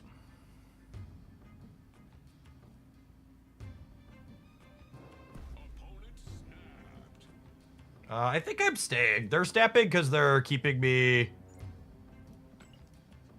I guess this could be they could have like a blue marble for the Onslaught Citadel, I suppose.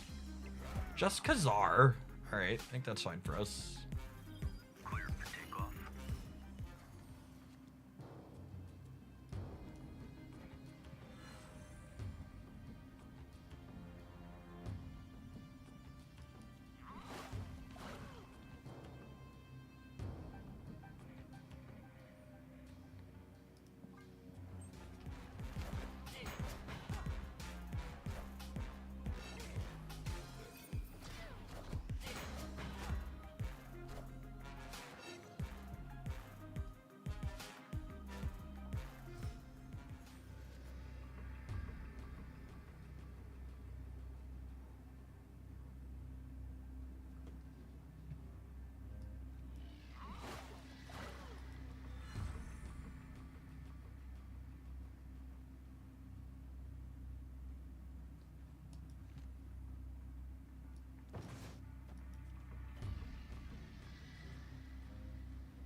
How big am I gonna be here? This will be 7. And this will be 5. So that's 12, 30, 31, They're at a virtual 4, 5, 6, 7 more. They're at 19 to 31. Do the opponents next play Ultra? Not usually, but, you know, it's pre-infinite ladder. They could. Oh, wow. Got me.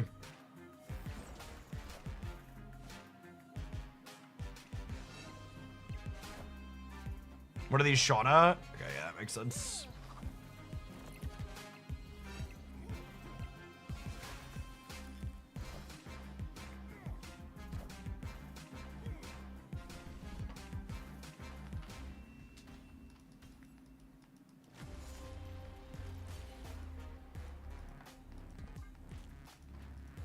My assumption they'd make a big play on the left was not accurate.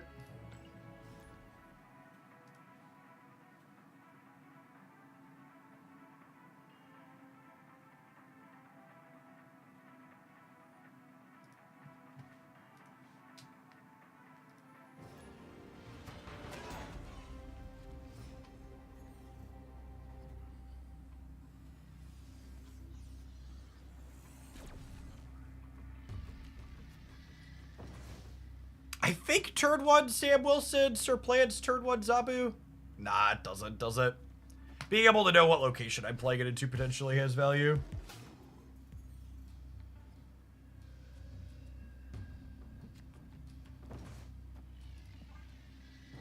I'd really appreciate it if people would stop asking me if I counted or if my play beat things I should be playing around.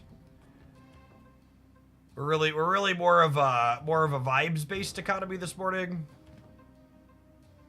It's how the tariffs are decided. It's how we're gonna play Marvel Snap. Just let me be.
Jeff the grown-ass shark. Yeah, basically.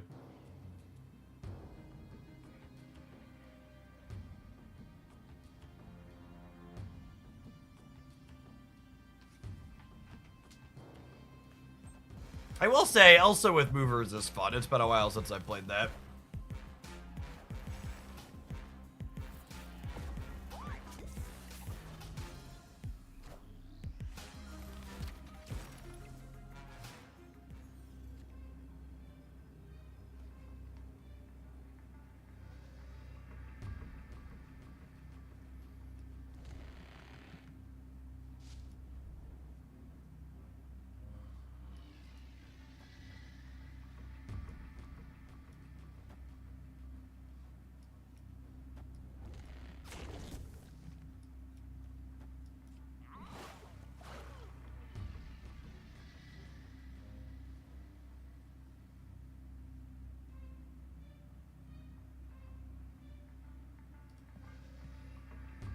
Kind of a flip, depending on where they play for and where our cards go.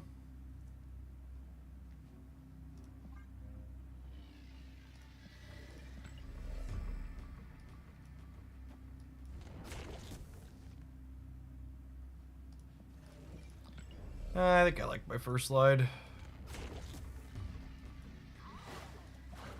Hopefully they play for the right.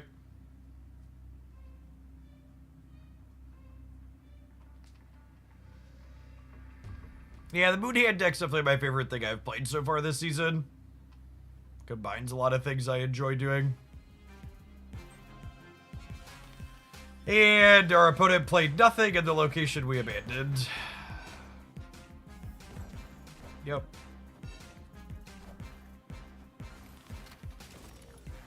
It's so hard to not feel like. It's so hard to not feel like you got cheated in games like this. Just the very Marvel Snap content creator instinct to be like, they're cheating. Just feels so atrocious that they like have no business staying in a game where they have this few points in 2 of the locations. And we lose because they just did nothing in one of the spots where we did nothing.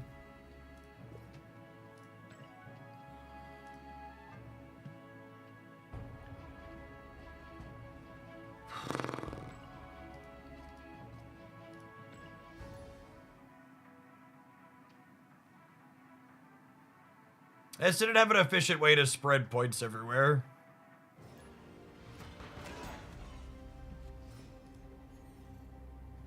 Fat Astronaut, thanks for the 10 months. Welcome back.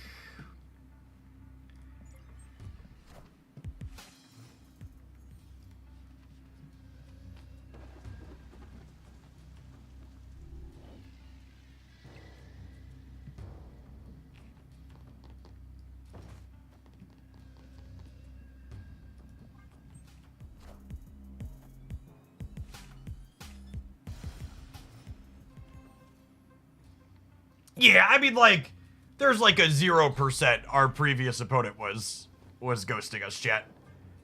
The reality is most people don't care about the cubes. They were only playing for 2 cubes. They made a bad loose play and stayed because it ultimately doesn't matter. Like, 99.9% of the time when you hear a content creator complain about getting ghosted in Marvel Snap, they're just a salty, bitter shitter.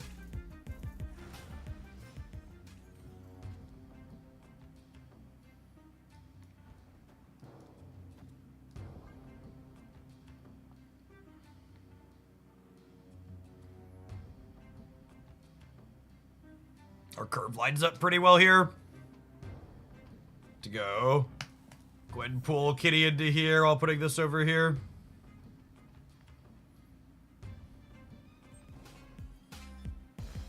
Yeah, a lot of the... It's weird how... I actually think, and I've talked about this before, but I think it's deeply and incredibly insulting to a lot of people that play this game how normalized it is to accuse your opponents of screen sniping. Because it's like, you're basically saying, I don't think my opponent could beat me without having an unfair advantage. And it's very belittling to the people that they're playing against.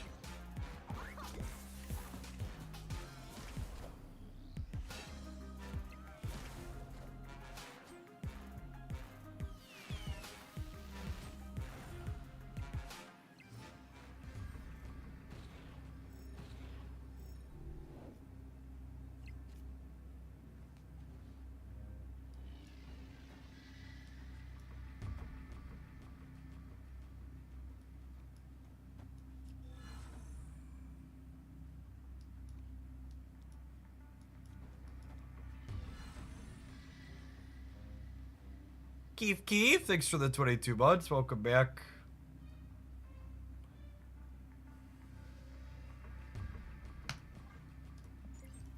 Whatever.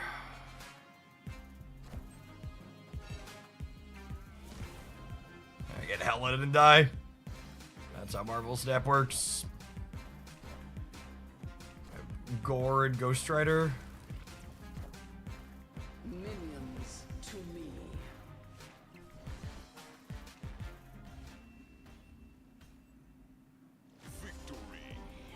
Wait, did we win? I won! That's exciting! Look at Captain Carter, chat! Yay, Captain Carter! She was a 418. Look at her. You go, girl. Don't let all those content creators saying you need a buff keep you down. I mean, you do need a buff. You kind of suck, but you were sweet in that game. Lift with the legs. Beat that infant up by 1 point.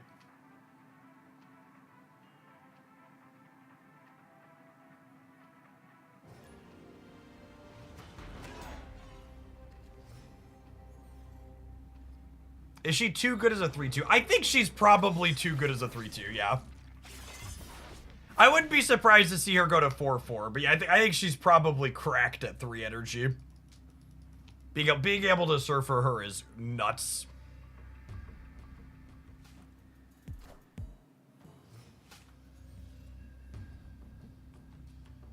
Yeah, I think she reads to me as a card that's incredibly difficult to balance correctly.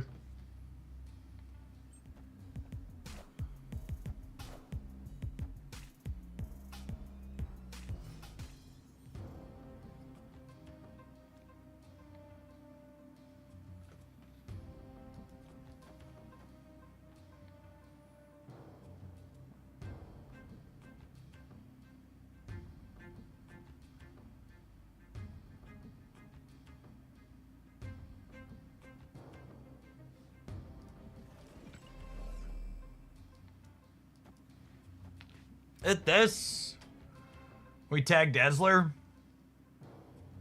I'm probably not going to be able to trigger Elsa anyways, so I think this is fine.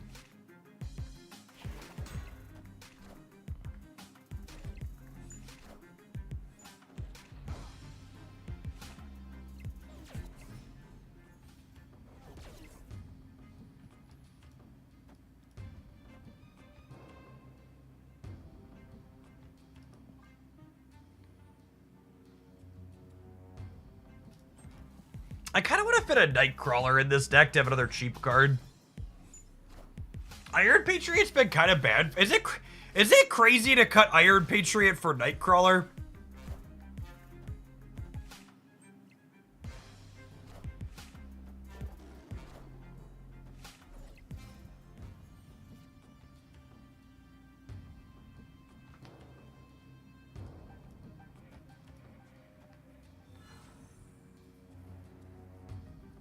Mitsu, thank you for the membership on the YouTube side. I appreciate it. We get Nocturners. You know, I need more cheap cards.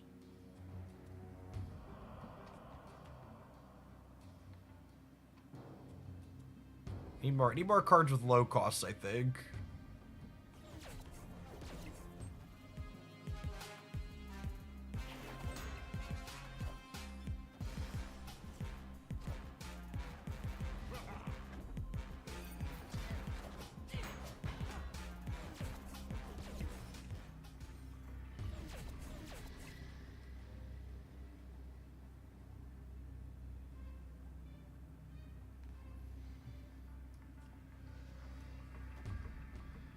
So this is...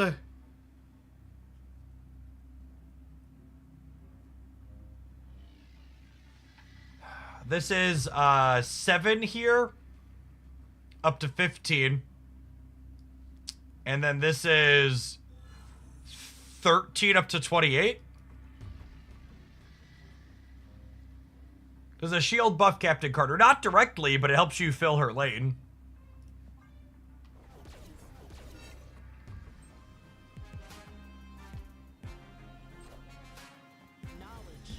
Oh, they're a Spectrum deck. I think we lose the Breaker, yeah? We're tied on the right? Damn.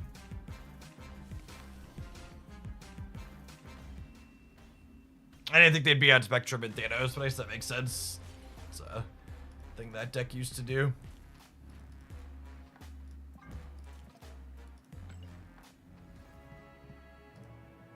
I couldn't type fast enough. I mean, even if you could type to me, I'm pretty sure we're supposed to stay in there. I liked Big Deck Snap when it was novel with Thanos. But I really am not a fan that there's so many different bigger than 12 card decks in this game now.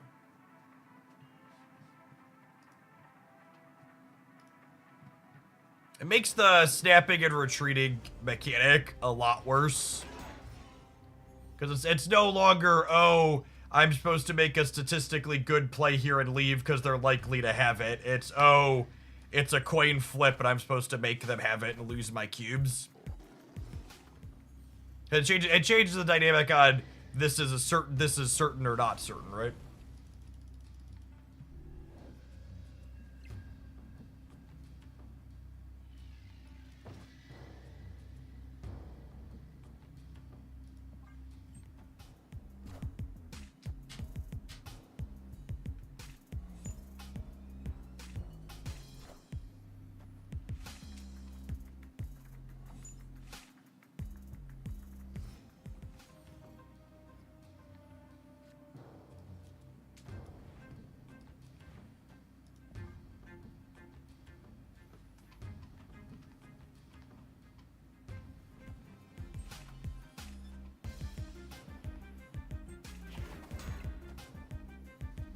See what this is, if our Red Guardian works here or not. The Red Guardian working on their shield would be big game.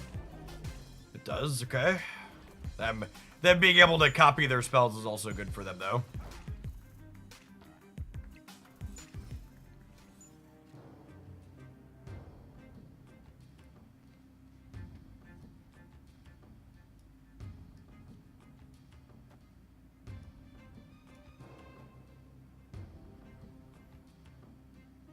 If I win, no, so... Okay, so I think I want to do this, so that way I can go Captain Carter here, and then I can play the copied Carter here and have her at all 3 lanes, yes? Final answer. Our opponent is also a Thanos deck? No, they're not a Thanos deck. Never mind, ignore me.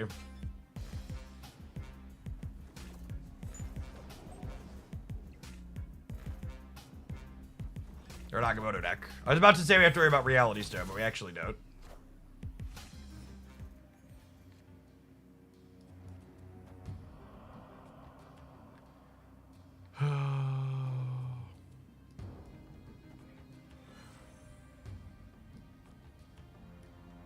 Now we have to do this, I think.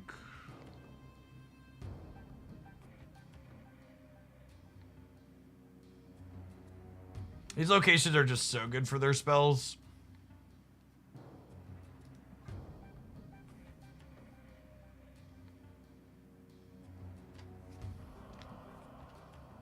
Did they do the new economy stuff yet? They've announced some of the details of the impending new economy stuff, but none of it's implemented yet.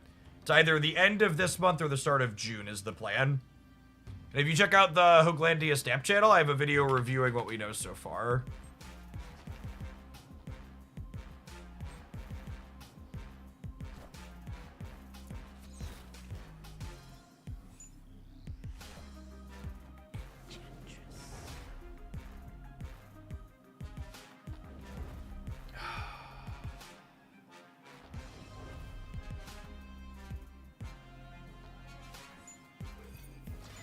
That means I can't move the shield to the center, so I lose part of my Captain Carter bonus there.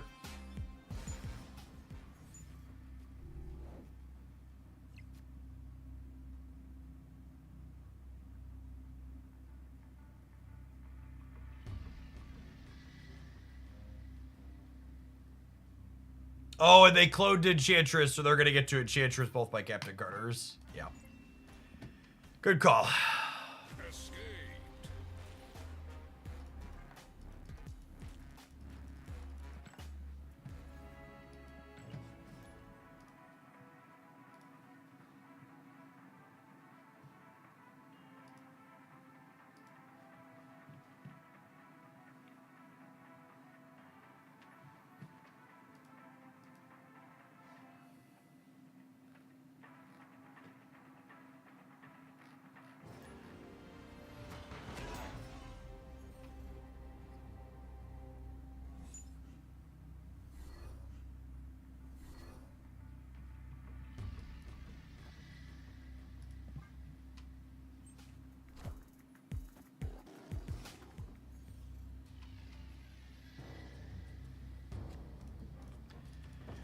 That one doesn't do a whole lot for us. Sabu had 1's dice, though, with 2 of our 4s are next. So I was going to say all of our 4s, that I was like, oh yeah, Sokovia took Carter away.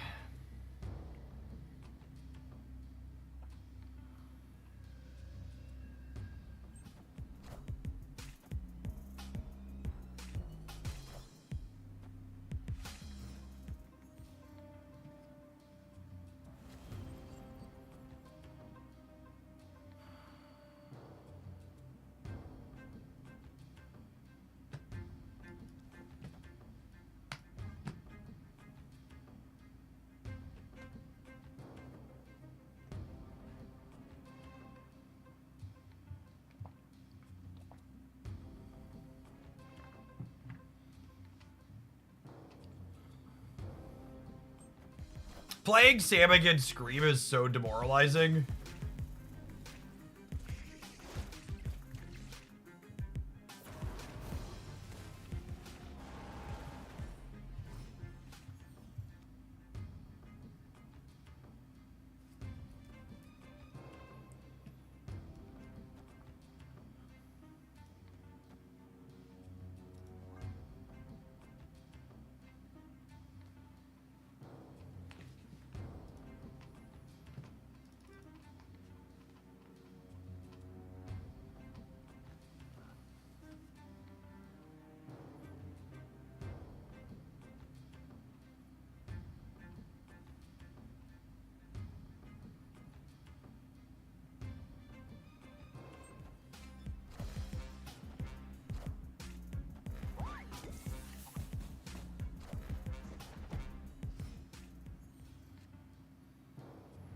Ooh, we have priority here.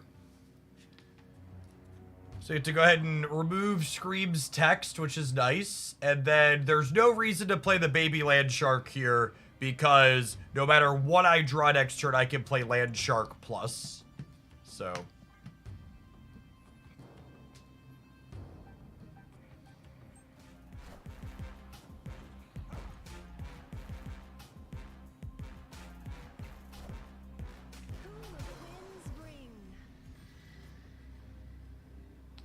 Well, there were 3 decent draws in my deck, plus Kitty Pride, so here we are. Oh.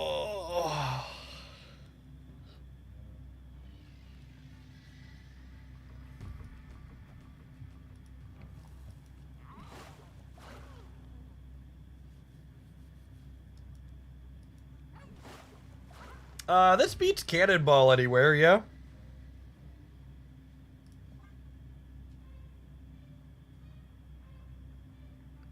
This loses... The problem is this loses to Magneto left.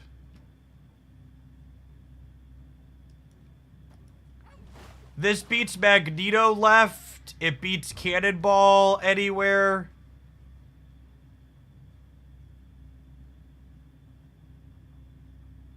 I think it's this. This beats Magneto and Cannonball most places.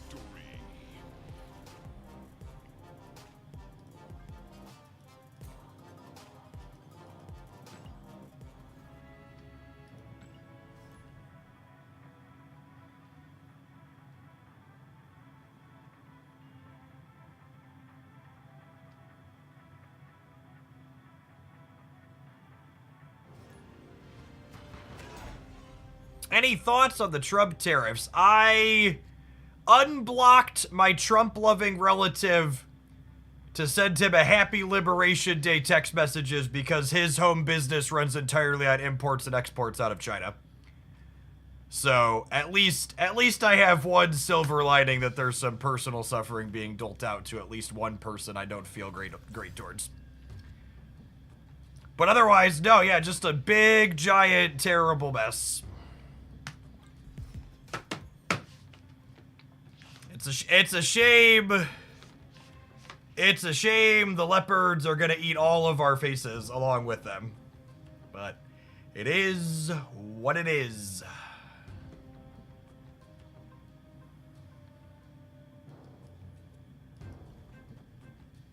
Did they respond? I really didn't want to experience a response, so I sent the message and then added them back to the block list, so I didn't have to hear about it.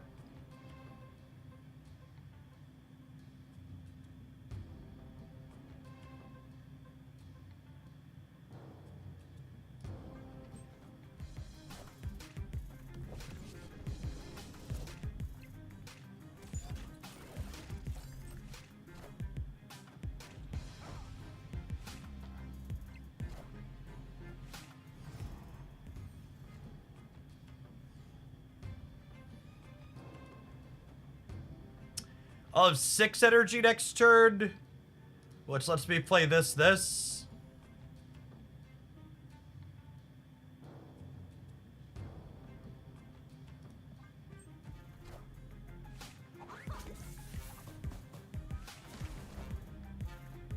Clear for takeoff.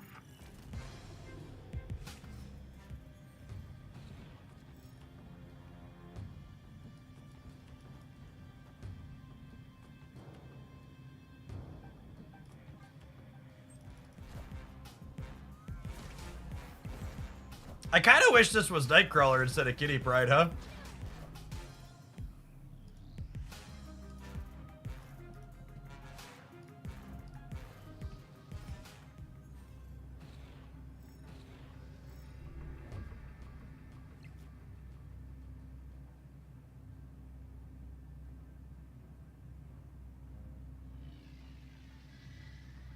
I don't have priority here. I'm short 1 point.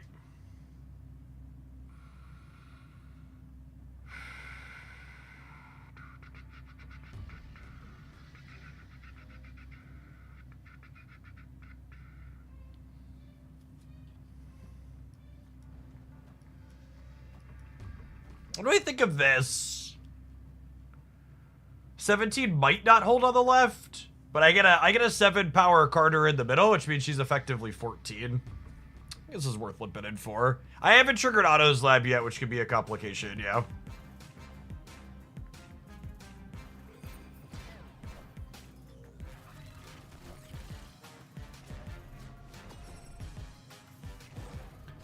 Oh, man. How many times this morning do you think we're going to have a flip and our opponent's just going to 0% one of the lanes and beat us? It just feels so bad every time. I'd rather lose a Misty coin flip, honestly.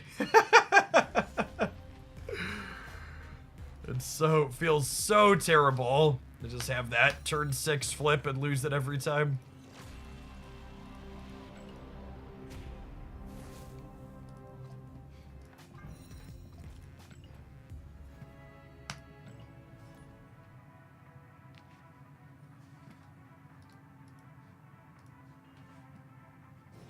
I think the one thing that I haven't heard talked about enough yet with the tariffs that's almost assuredly going to be true because capitalism is that once these tariffs raise the costs of consumer products, those products are never going back to their pre-tariff prices in most cases.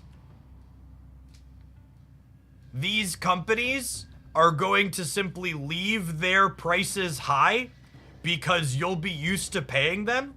So if they go up by 20, 30, 40%, sure, when the tariffs drop off, they might come down by like 10 or 15% if we're lucky. But they're 100% just it's gonna be exactly what happened with the price ups during COVID, right? Like that's part of what fueled inflation was greed. It wasn't inflation driven, it was greed driven. The price went up, and then it stayed up because it made more money for it to stay up. So this isn't just a short-term thing. It's gonna get fixed and be better. It's everything's going to cost more in perpetuity.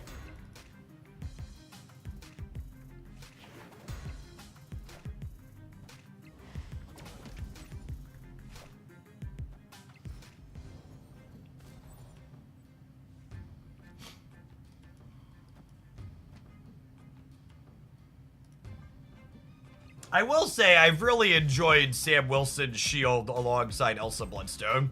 It is insane to me that this card still doesn't give +3. I feel like I've spent the last eternity asking for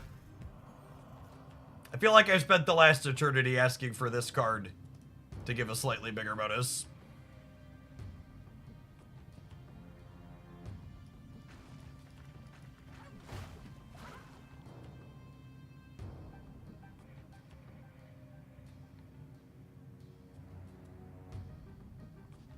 If I play these, we're definitely drawing a Vibranium next turn. Is that okay?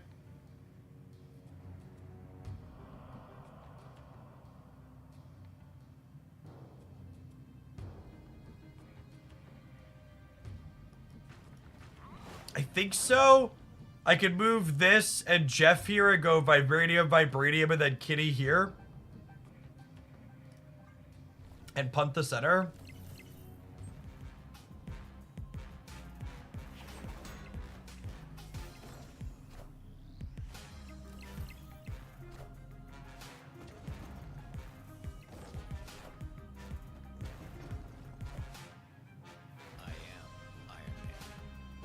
Yeah, cool.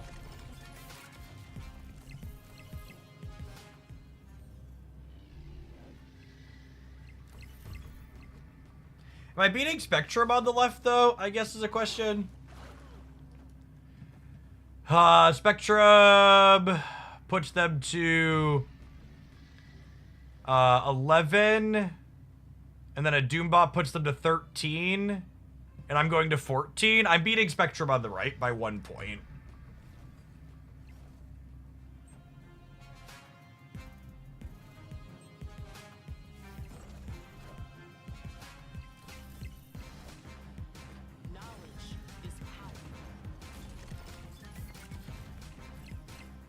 Oh, I'm beating it by 3 points. I counted Doom 2099 as ongoing. He's not ongoing. He's a triggered ability. Okay, so we were more than covered there.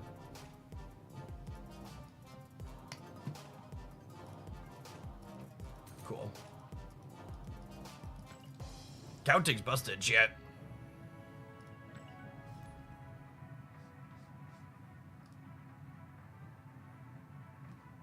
Which teams have you been playing in Dark Legion? I mostly just been playing the Justice League group that they kind of spoon feed you with the Superman banner.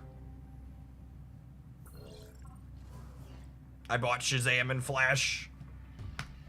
They're pretty all right.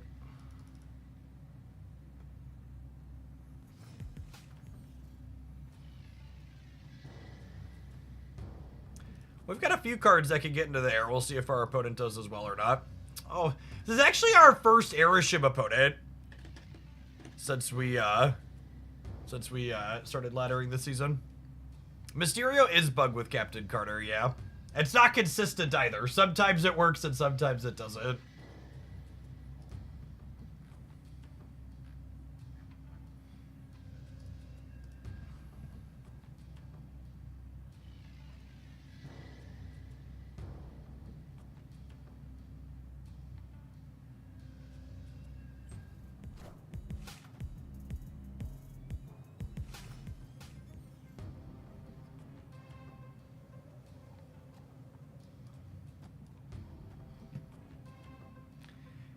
Against a normal opponent, I would snap here because our Rocket and Groot's gonna get triggers in the hub with these other two locations. But my rule of thumb is just try not to ever play for more than 2 cubes against Airship because it's too frustrating too.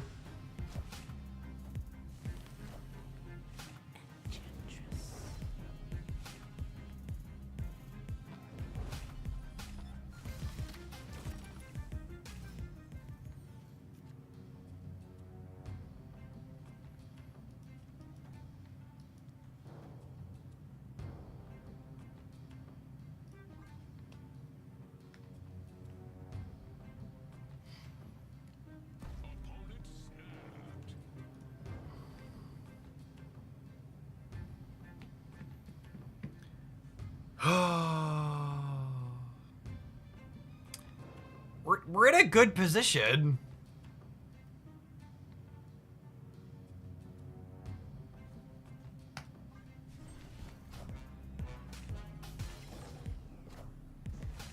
Legion snap. Yep. Yep, should have left.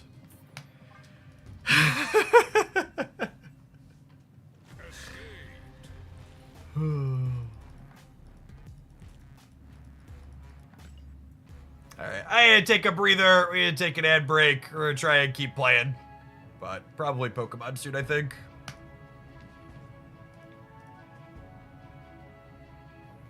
It is nice to have 2 games, so when one of them's kind of mediocre, we can play the other one. I was hoping to record 3 deck highlights this morning, but I think we're gonna get like 1.5 is what it's feeling like.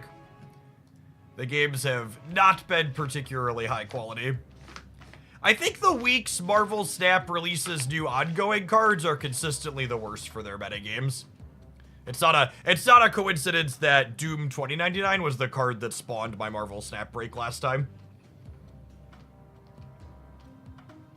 Anytime Super Skrull is remotely a playable card, I think Marvel Snap's metagames are at its absolute worst.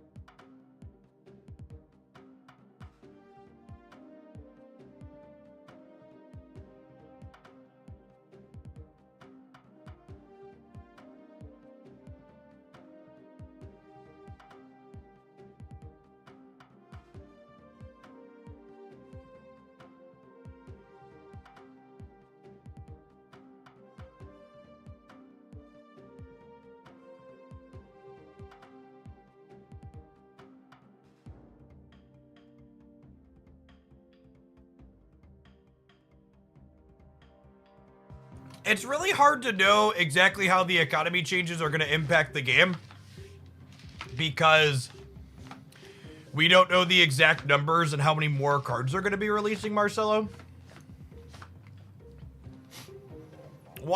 I think the only thing we could say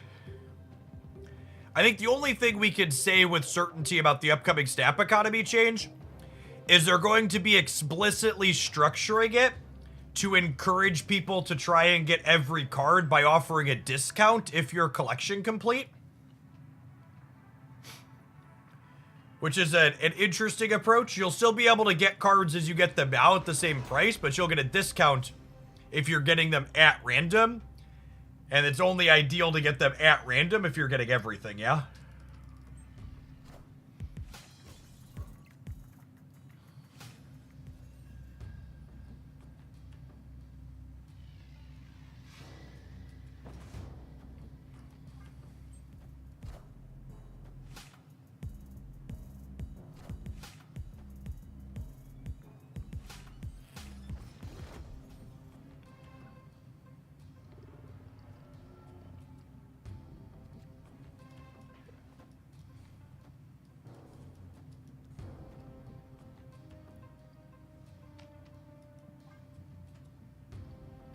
Rand the Mad. Thanks for the quarter of a year. Welcome back. They didn't move their shields. Okay.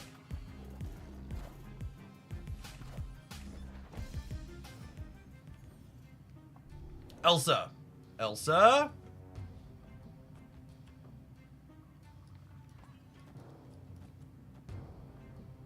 I guess it's not even that useful, because if I'm getting the Elsa bonus, I'm not getting the Captain Wilson bonus.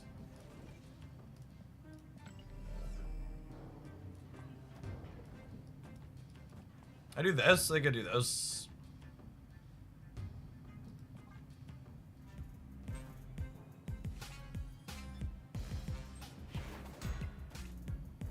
Is Sam Wilson the most ubiquitous card they've made since the original Chavez? Seems like he's in every deck. I mean, he's played less than Shang-Chi.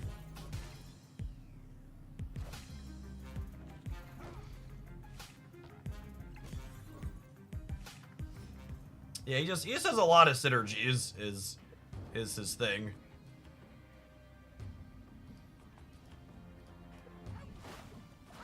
The Rocket and Groot here will be real solid for us, yeah. Well, let's move into the miniaturized lab next turn. He's a heavy synergy card. He's extra prevalent right now because like he has synergy with both of the cards they released this week.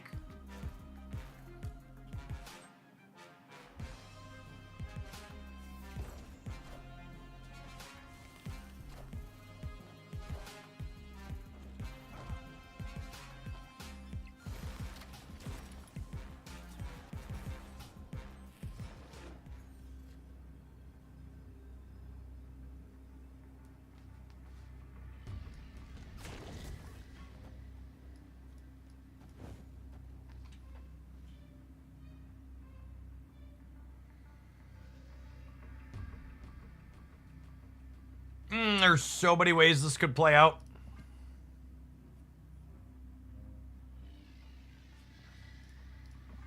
Actually, you know what?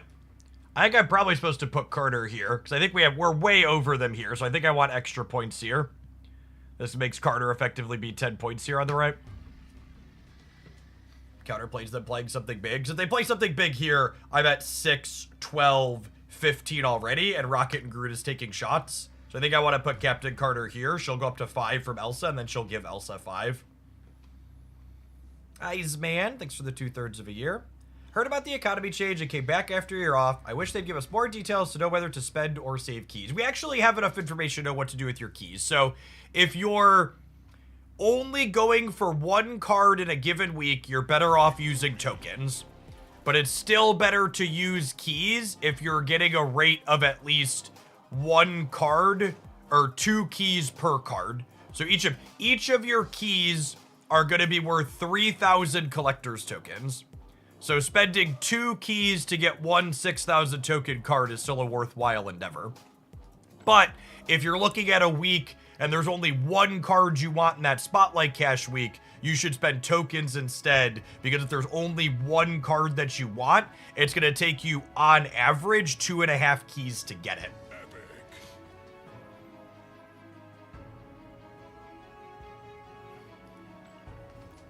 6,000 tokens might be arguably better than a card, though, when snap packs launch. No, absolutely not.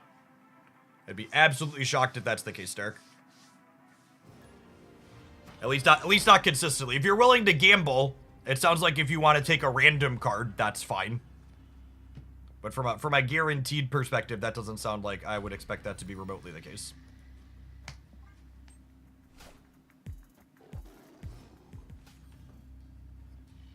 That's true. My example here assumes the other cards you're going after is Series 5. That is accurate.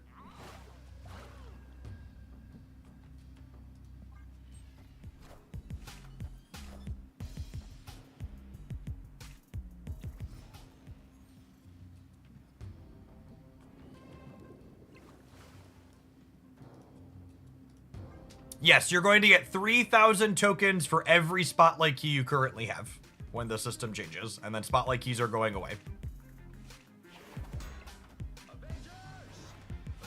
Yes, there will be no more repeats under the new system.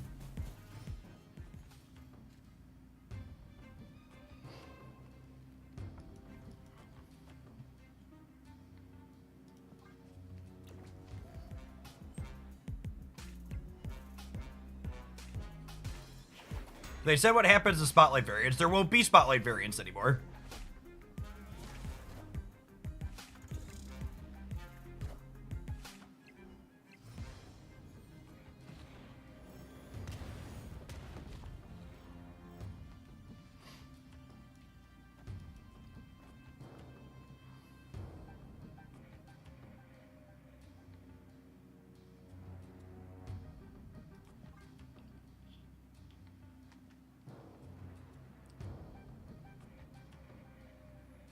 So there are Spotlight variants data mined through June because they don't know when they're implementing the new system.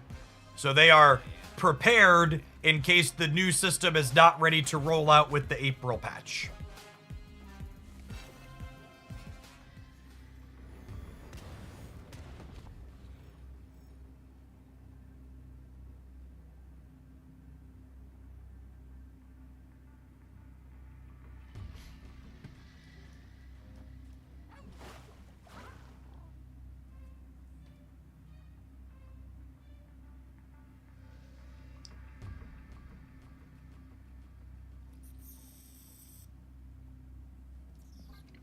Might lose to one big thing on the right.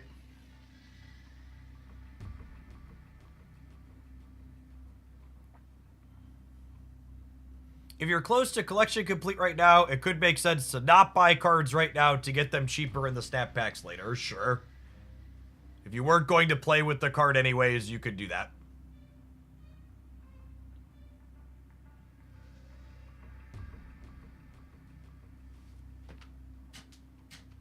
But also, like, keep in mind you're suggesting just, like, not buying cards, meaning you're not playing with them, so don't min-max the fun out of your game.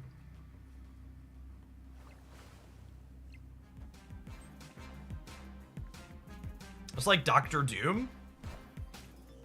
What'd they play on the left? Oh my gosh, the Red Guardian tagging Goliath is so good here. Why did they move the shield out? I'm so confused by I left an open spot.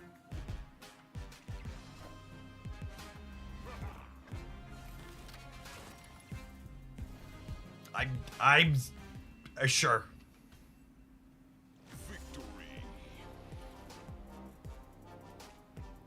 Very, very confused.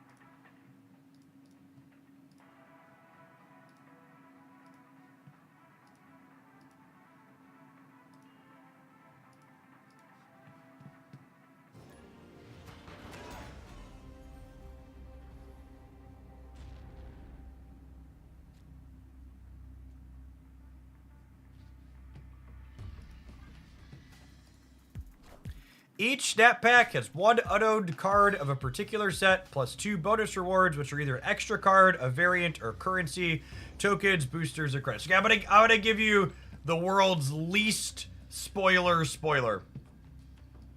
Most of the extra rewards from the snap packs are gonna be bunk. You know how you open a Pokemon Pocket Booster Pack and 99% of the 99% of the time it's trash? That's what snap packs are gonna be for the extras. I'll snap the bot. This is an AI.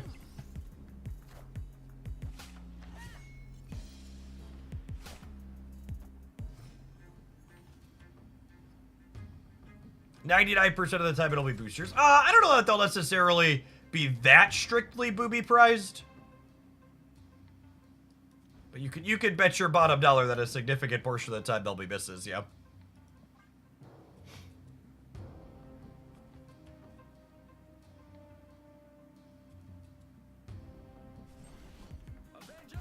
There'll probably be credits in there with some consistency. It's probably a reasonable expectation to have.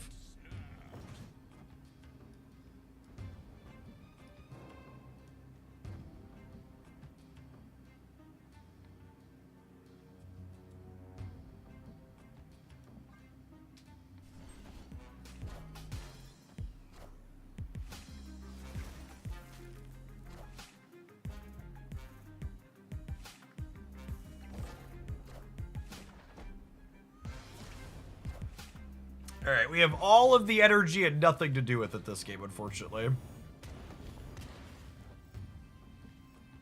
Gwenpool's pretty sweet. Carter's gonna be very large somewhere. I will say, I think this is a part of Captain Carter I've undervalued a little bit. Which is to say, she doesn't have to be in your front row to be good.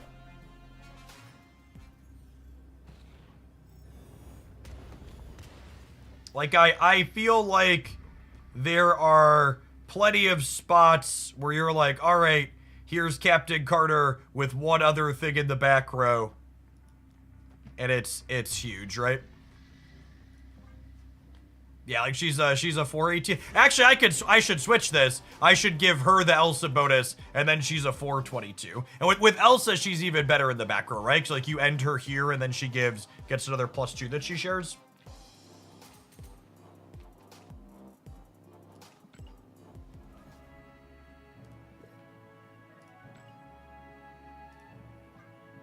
It's like a pretty reasonable rate to have over.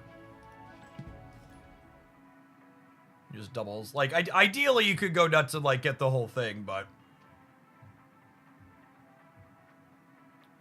So you can 3x her, but even just 2xing her in a lot of spots is very fine.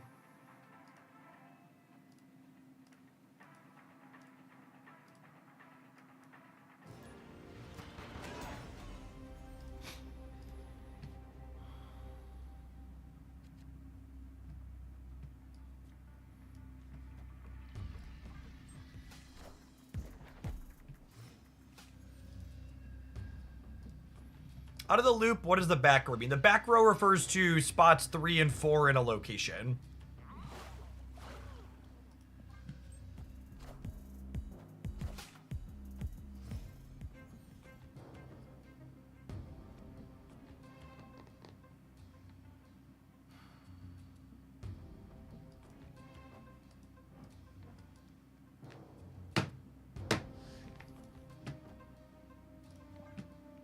Or not triggering Elsa anyways, I'm gonna build here. They probably can't get into Sanctum, yeah?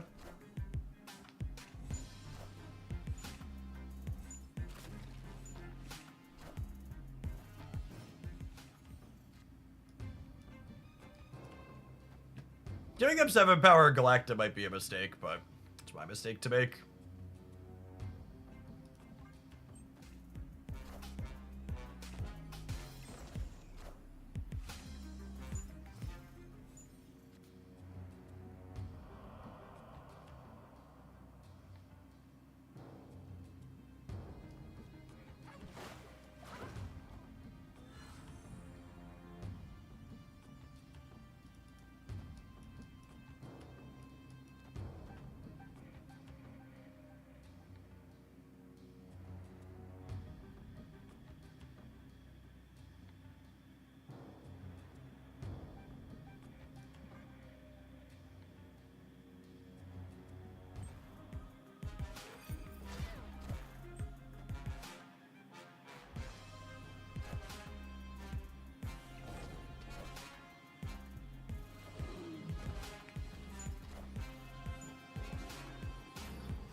My next play is getting zeroed.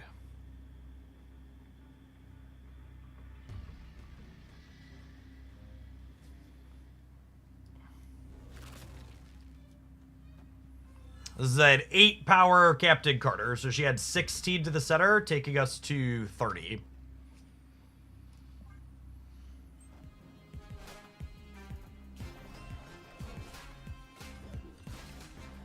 We're gonna tie a Scar and then lose the breaker. Damn.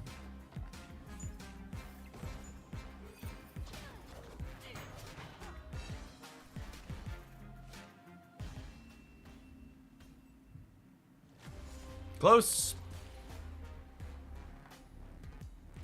I don't think I could have maneuvered more points into here anywhere.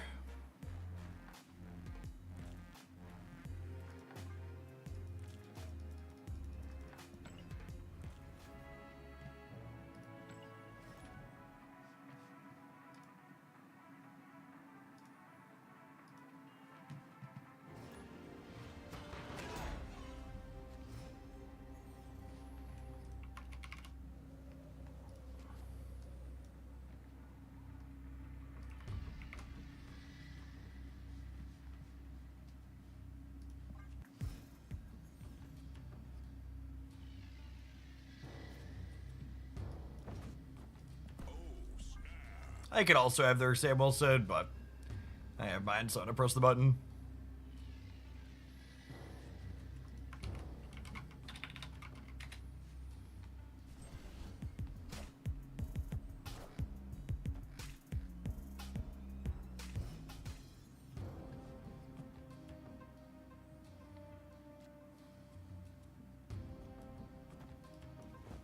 I think I want to play Hope over here, so that way I can play my movers into her path and end them in Kunlun.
If I do this, it gives me 8 energy on the last turn, which allows me to play Galacta and Carter.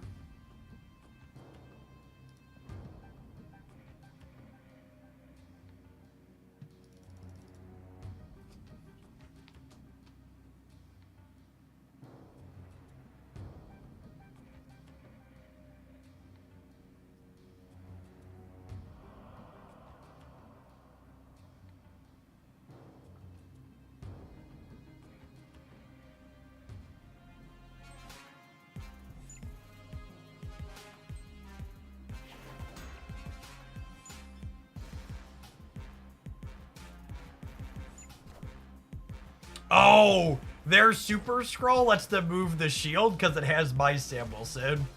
That's kind of funny.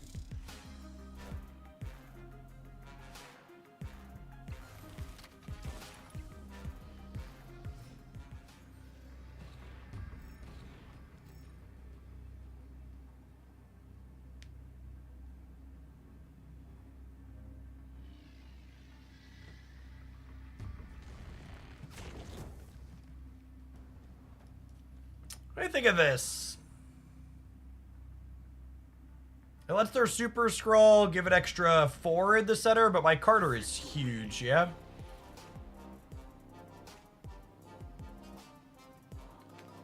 Galacta would be 7 over here, so it'd be at 19. They're getting 5 up to, yeah, I think that's the play.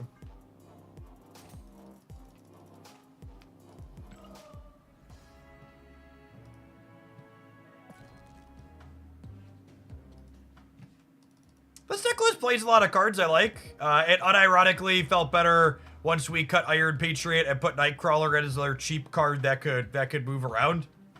Sam Wilson continues to be just one of the best enablers in the game.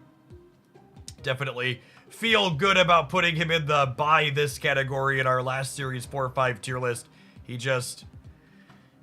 Elsa ongoing. There's just so many things where like, yep, he's not only a generically good 2, but he's a generically good 2 that has synergy impacts. If you are missing him in your collection, making him a priority to get your what's it called? Is good. Would you play Mysterio in this deck when they fix the bug? I don't know. I kind of feel like you would have to give up like Red Guardian or Jeff, and both of those were pretty good in different spots. This deck was playing out in a way where we weren't playing to all 3 locations in most games. I think if you wanted to play Mysterio in a similar core, you probably where was it? We played this on the first day and it was fine. It's got some similar ideas, but also different in a few key ways. So Mysterio doesn't currently always get the bonus from Captain Carter. So if you want to see some gameplay with this, I think this is reasonable. It has all right stats despite Captain Carter not always working with Mysterio, but there's some key functional differences here versus this build trying to play Kitty Pryde with Hope Summers. We're doing some similar, but also some different. All right, we're gonna do one more Marvel Snap deck. I haven't decided what, but I'm gonna run and grab my lunch really quick while this ad break rolls, and we're gonna do one more leg of Marvel Snap, and then we're gonna kick out over to Pokemon later this afternoon. Thanks everybody for hanging out. Don't go anywhere.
Oh.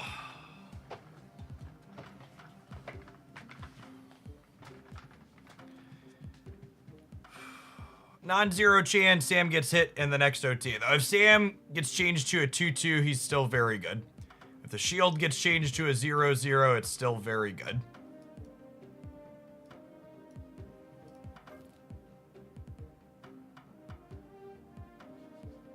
Alright, I'm gonna fix my cosmetics here, and then I think we're gonna do some of this.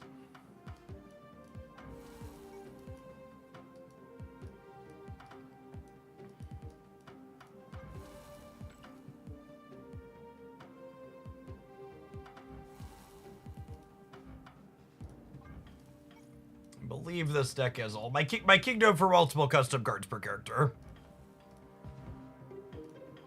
This deck has all gold crackles with metallic borders. Got this new Black Swan variant who's lovely.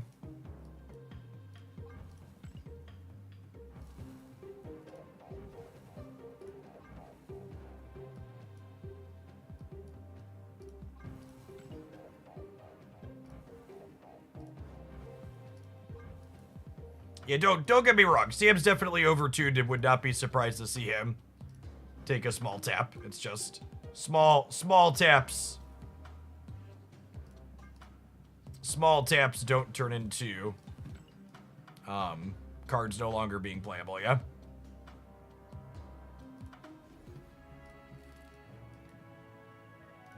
Or cards being unplayable, I should say.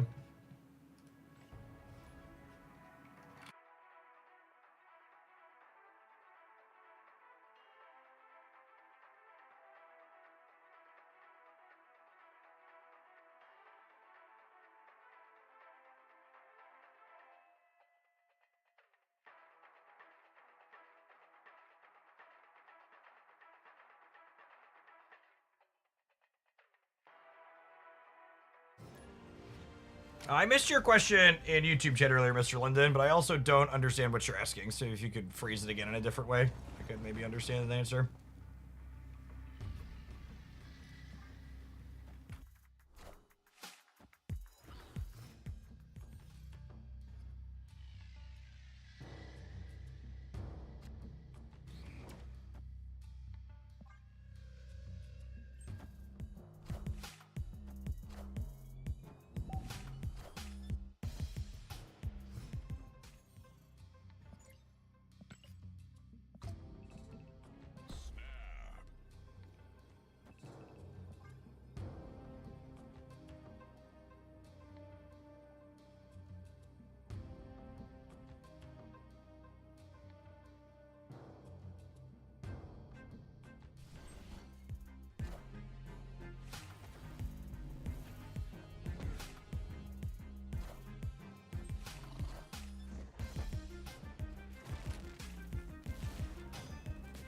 This is a comfort deck for you. I mean, it's one of the decks that's been in my deck editor for forever. And that's what you mean by comfort deck.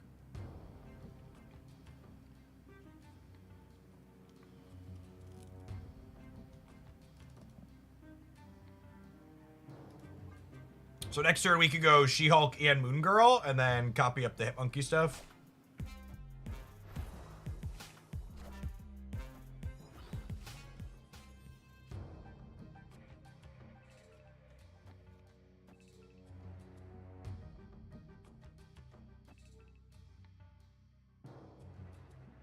And this copies, these three are hand always copies from left to right. We have a hand size limit of 7. Then we'll have a bunch of monkeys next turn.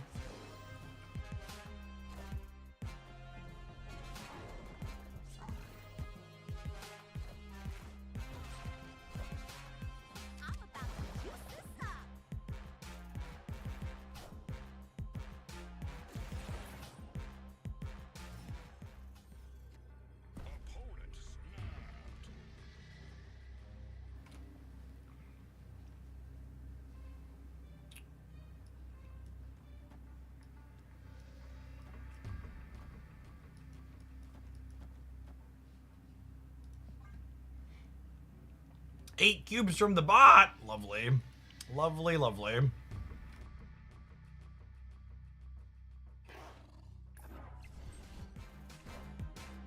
Face the might of Asgard. Mjolnir.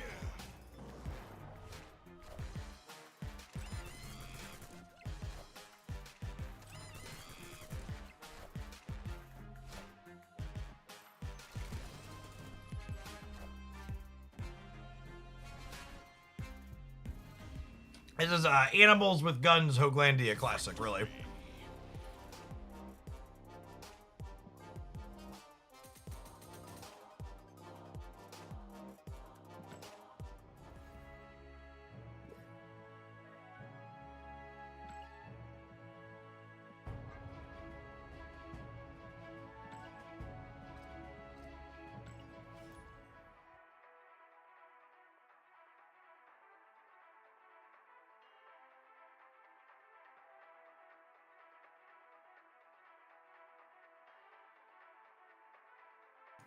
I don't think Carter is an individually powerful enough card to play in decks that can't increase her stats, Mr. London. She's essentially a 4/6 if you're not making her numbers bigger.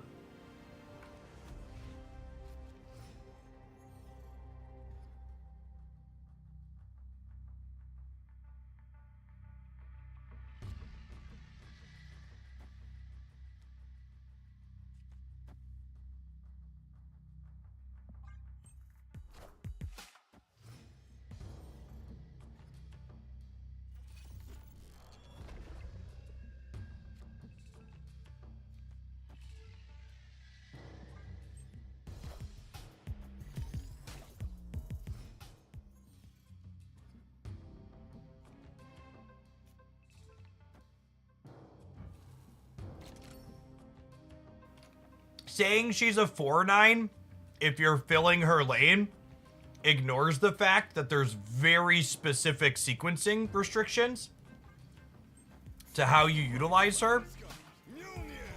And a 4-9 isn't really a playable stat line generically in Marvel Snap today. Maybe once upon a time it was, but definitely not today.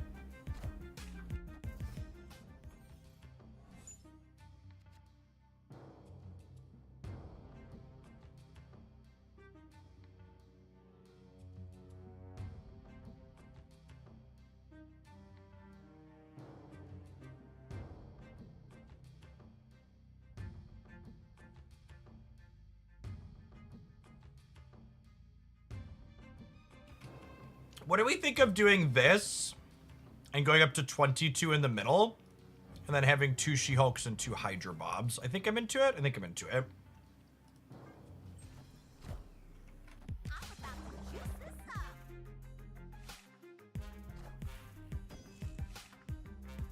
Union to me.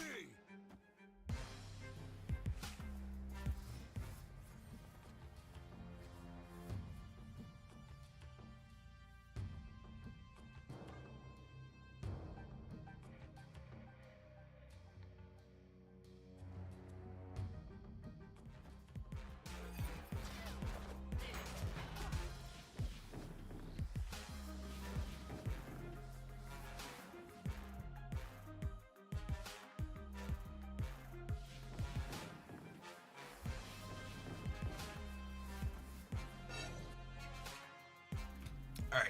So we've lost the center.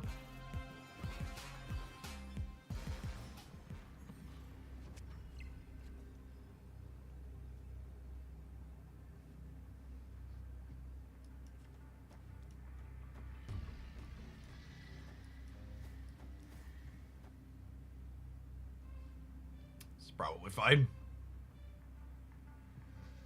Is 24 overkill here? 24 might be overkill.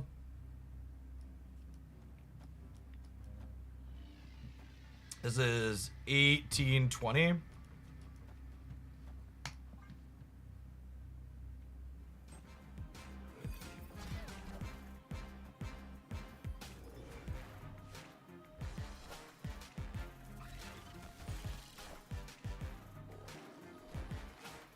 Oh, our other line would have beat Real Mysterio on the left. I guess that just remains to be seen where the Real Mysterio is.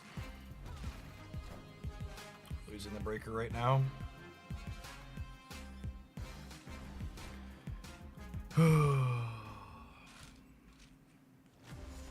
I lied. I ought to play Pokemon. I can't handle any more of these turn 6 flips. I'm just gonna be a pillar of sodium. It's not fun to watch. We've lost. I think that was like the 5th or 6th turn 6 flip I've lost in a row this morning. Let's go back to Laddering Pokemon for a little while.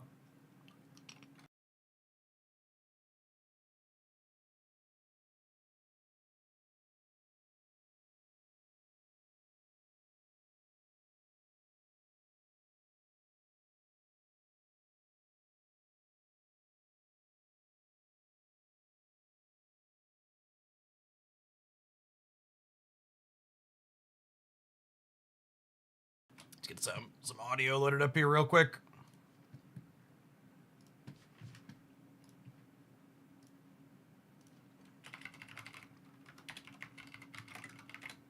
If you're watching on the YouTube side, you'll need to kick over to the Hoaglandia Pocket channel. We'll be switching to there. Jeff Hoagland signing off. Peace.